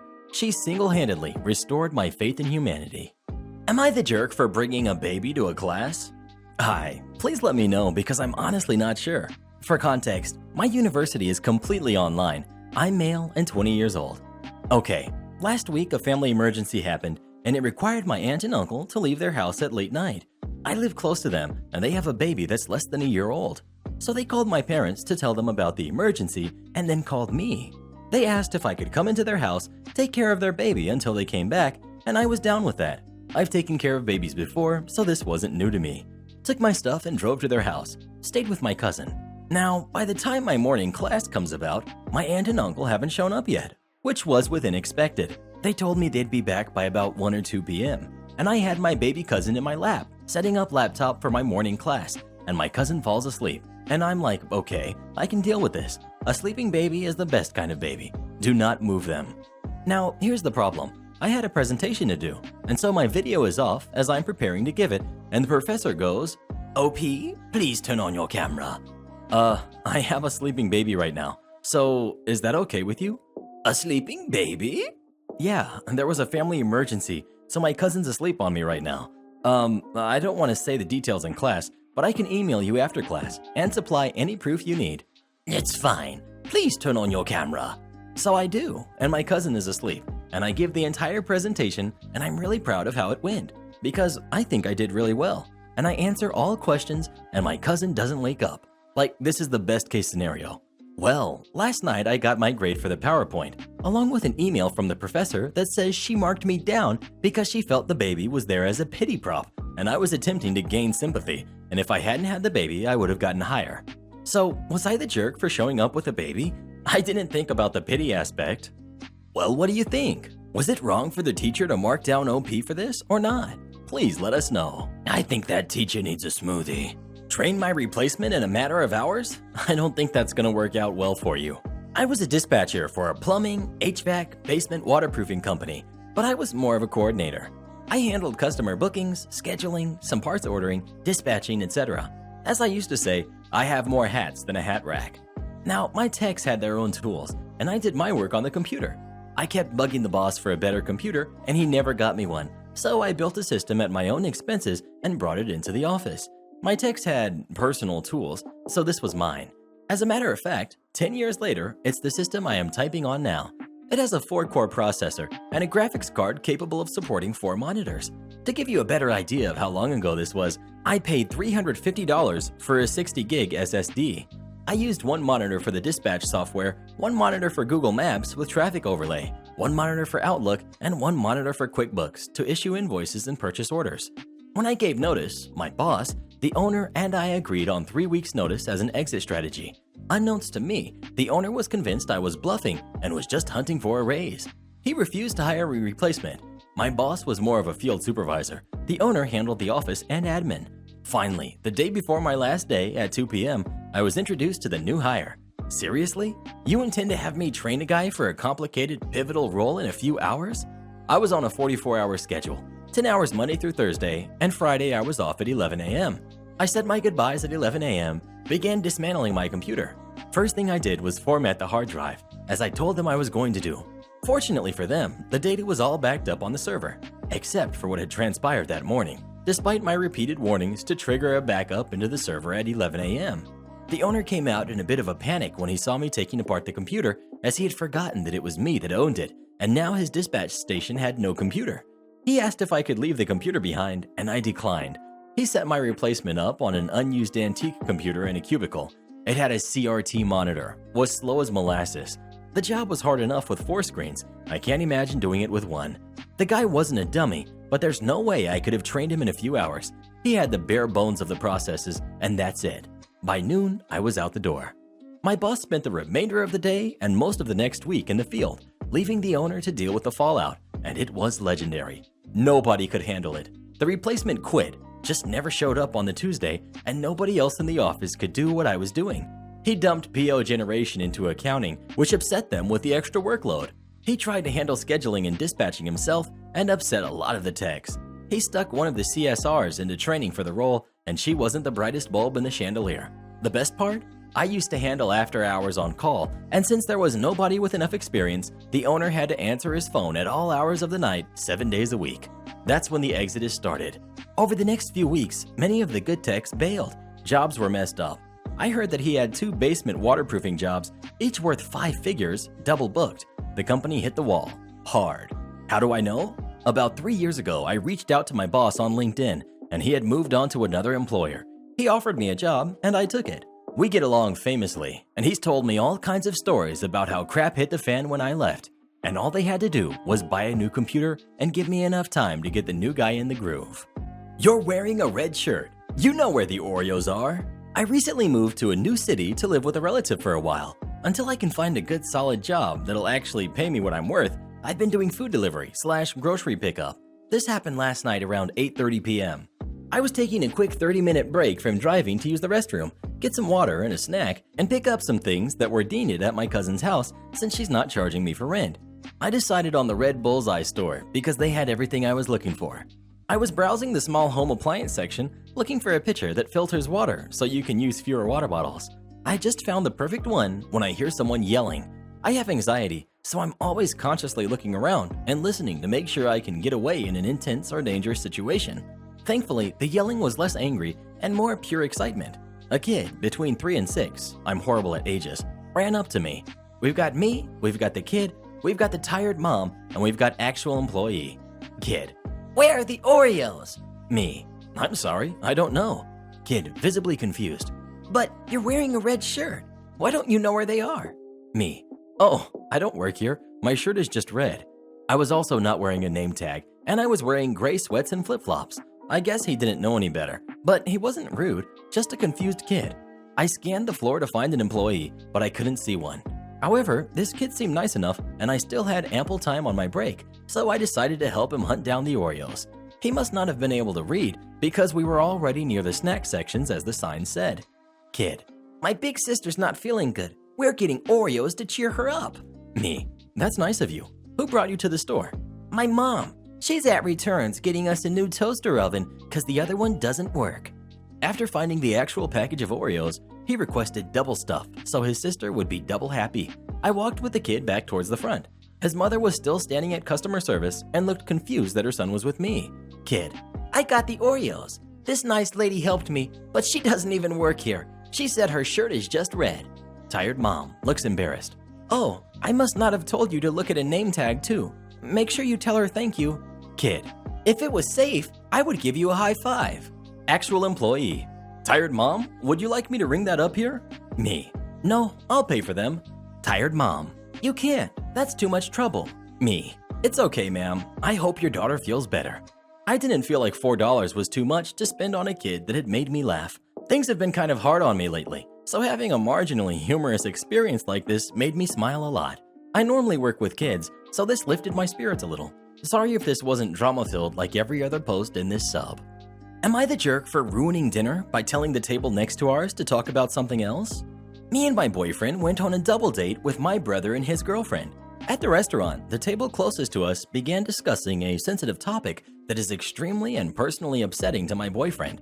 They were talking loud enough that it was impossible not to hear them. I know him well enough to know he would not react well, and sure enough, he started to look upset and left to use the restroom. He texted me and confirmed he was very bothered and said I should text him so he could come back when they stopped. While he was away, I went over to the table and told them it was a very sensitive topic for my boyfriend and asked them to please be mindful of who was around them and asked if they could discuss something else. They didn't say much to me, but changed the topic after I sat back down, so I told my boyfriend to come back. At this point, the dinner seemed like it could be salvaged. But when my boyfriend returned, after about 10 minutes, they started to talk about it again and began making dark jokes. My boyfriend excused himself again, and I became very angry and walked over to tell them how inconsiderate they were being. This time, it was more heated, and they talked back to me and then called for the manager. The manager told me to please leave the other guests alone or we would have to leave. I texted my boyfriend to explain and asked if he wanted to leave, and he said he did, so we left. My brother and his girlfriend said I was being ridiculous and apologized to the manager and the other table for the disruption. They stayed. My brother later told me that he and his girlfriend were so embarrassed by my behavior that they will not be going out to dinner with us again because we can't handle other people. Edit. I know this was an unpleasant situation for them, but it was unpleasant for me and my boyfriend too. Did I handle this wrong? What do you think? Did OP handle this right or wrong? Please let us know. Entitled Mom tried to force me to spend $50 on her kid. I was at a Walmart, just looking to buy some small items real quick for an upcoming event. Plates, napkins, that sort of stuff. I go to check out when I notice a lady behind me. I don't say anything, but I can clearly see her digging through her purse with her left hand. I ignore it and keep waiting until it's my turn. Entitled Mom. Excuse me? Me, unsure who she's talking to, so I ignore it. Entitled Mom. Excuse me? Me, turning my head around. May I help you? Entitled Mom. Can I go in front of you? I only have 2 items. I checked, and sure enough, she only had 2 items. Me. Sure, I guess. The lady casually walks past me as I attempt to awkwardly back up to give her space. I'm minding my own business, spacing out, when I notice I'm almost at the front of the line. Cashier. That'll be X amount of dollars. Entitled Mom viciously digs around her purse. I only have this much. Hands over a couple dollars short by the looks of it. Cashier. I'm sorry, ma'am, but this isn't enough for your items. Oh no, I promised my son I'd get him this toy. Now, I don't know if anyone else would do this, but as soon as she said that, I instantly spoke. Me. I can pay the rest. Entitled Mom. Really? You don't have to. Yes, she actually said it like that. Me. No worries, I'm sure your kid deserves it. Entitled Mom, looking down at the items. Can I swap this toy out for another? Me. Sure? Entitled Mom bolts off towards the other side of the store. I begin putting my stuff on the conveyor belt. I finish up and pay, which is exactly when Entitled Mom returns. She puts the new toy on the conveyor belt, along with her other item. The cashier begins scanning, and I patiently wait at the end. Cashier. That'll be insert stupidly high price for her 2 items. Me. Wait, what cost that much? Cashier. Well, you see, sir, the toy costs $50 and this costs $5. Me. The toy costs $50? Gazing at the Entitled Mom. You said you would pay for it. I meant if it was just a few dollars, not 50. You promised. First of all, no I didn't. Secondly, who tries to ask a stranger for help and then proceeds to get something expensive? Me. I don't have that much cash on me. But you said you would pay for me. Me. If it was a reasonable price. Are you paying or not? No, not if it's that expensive. Entitled Mom proceeds to shout at me. After I tune her out, she huffs and leaves the store without her stuff.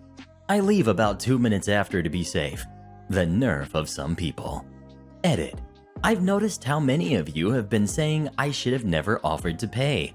The only reason I offered to pay was because it was the cousin of one of my friends who I had met at a get-together. I never spoke to her. Either way, be careful out there. Next we've got Entitled Dad Demands a Puppy. This happened a week or 2 ago. We had these entitled parents come into the shelter with their brood of kids. When I say brood, I mean like 6 or 7. I couldn't keep count as they were running around the shelter, acting like it was a playground and freaking the dogs out and upsetting the staff. Entitled Mom never really said much, just kind of kept in the back on her phone. Most of the interaction here was through the entitled dad, the focal point of the story. So they came in looking for a high-energy dog that is also good with kids. We asked them the basic questions, one of which is if they have other animals in the house. This is to gauge which dogs we can show them, as some dogs in our shelter will hurt another dog on sight. So we have to be careful. They have no other animals at home. We show them one of our young and very high-energy dogs that loves to play with people but hasn't liked other dogs in the shelter. We inform them of the dog's history as far as we know. They like the dog and adopt him, knowing full well that he needs to be an only dog. Now, days later, we get a litter of small lab puppies turned in. As we are getting them set up in kennels, in comes entitled dad, entitled mom, and the brood of kids with the dog we adopted out to them. They want to find the dog a friend. We tell them that the dog wasn't dog friendly when he was here, and we reminded them we recommended he be an only dog. They want another dog, and the one they want just so happens to be one of the small lab puppies. At this point, the staff is looking at each other shocked because we know that this puppy would get hurt if the older dog just decided to grab it by the head and shake it. We try to tell them that the puppy is way too small and wouldn't be able to defend itself if it was attacked. Entitled Dad scoffs and says that the older dog loves other dogs and plays with his neighbor's small dogs all the time. We tell Entitled Dad that while that may be, we cannot, in good conscience, adopt the puppy to them because of the older dog showing signs of aggression towards other dogs in the shelter. Now at this point, Entitled Dad is throwing a tantrum. He's demanding the puppy, and we simply tell him no and repeat our reasons why. It's at this point Entitled Dad says he wants to surrender the older dog and adopt the puppy then. We all look at him like the jerk that he is and tell him we are not going to do that. He storms outside with Entitled Mom and the brood, and Entitled Dad and Entitled Mom are arguing in the front yard of our shelter when a young couple walks by. The guy says something to Entitled Dad and points at the dog, and Entitled Dad says something back, and the guy shakes his hand and walks into our front office and tells us that Entitled Dad just tried to give the older dog away to them. We are beyond furious by now, and when Entitled Dad storms back in with a dog, he demands to surrender the dog. We say fine, and we take the dog back and set him up in a kennel, and then Entitled Dad demands to adopt the puppy. We once again tell him no, and Entitled Dad freaks out, demanding the older dog back while having a complete tantrum meltdown in our office. Because he didn't fill out the surrender paperwork, sadly, we had to give the older dog back because legally it was still his property. He storms back out of the office, and Entitled Dad and the brood leave with the older dog. It doesn't end there. The very next day, Entitled Dad comes back with the older dog by himself and once again demands to surrender the dog. Now, it's apparently because the dog bit one of his kids, and Entitled Dad rants about suing us, but we remind him that when we adopted the dog, it became his property and his responsibility. After we make sure he signs the dog over, he again demands the puppy. We tell him no again, and here's the big kicker. That morning, we got calls from his neighbors reporting him for leaving the dog locked in an outside cage night after night since Entitled Dad has had the older dog. The neighbors said that the dog rarely ever got to leave the cage despite almost freezing temperatures that week. We inform Entitled Dad that not only was he not getting the puppy, he wasn't getting the older dog back either. And now, he and his family were on a do not adopt blacklist for the state and wouldn't be adopting anything from anywhere from now on. Entitled Dad just sits there in silence and storms out of the office and ran to his car. I've never seen someone so bent on getting out of here. So Karen, what did you think of today's stories? They were horrible. Horrible? How dare you? These were some of the best we've ever read. Oh, shut up, Mr. Reddit. It's ridiculous what people like myself have to go through, dealing with stupid people like yourself and your subscribers. Look, Karen, you can say whatever you want about me, but don't you talk about my re-army. Tch, re-army. Most of your viewers aren't even subscribed to your channel. 70% if I'm correct. Well, I can't argue with that. That's true. Most of my viewers don't actually subscribe for some reason. It's because you're stupid, Mr. Reddit. No, I'm not. Alright guys, let's prove Karen wrong by making sure you're subscribed to the channel and turn on notifications. They're not going to listen to you. And if you'd like me, Or Karen, What? to record a special message for you, come visit me on Fiverr, link pinned in the comments below. Never. And join as a channel member today, and Karen will give you a special shout out in the next video. Like heck I will.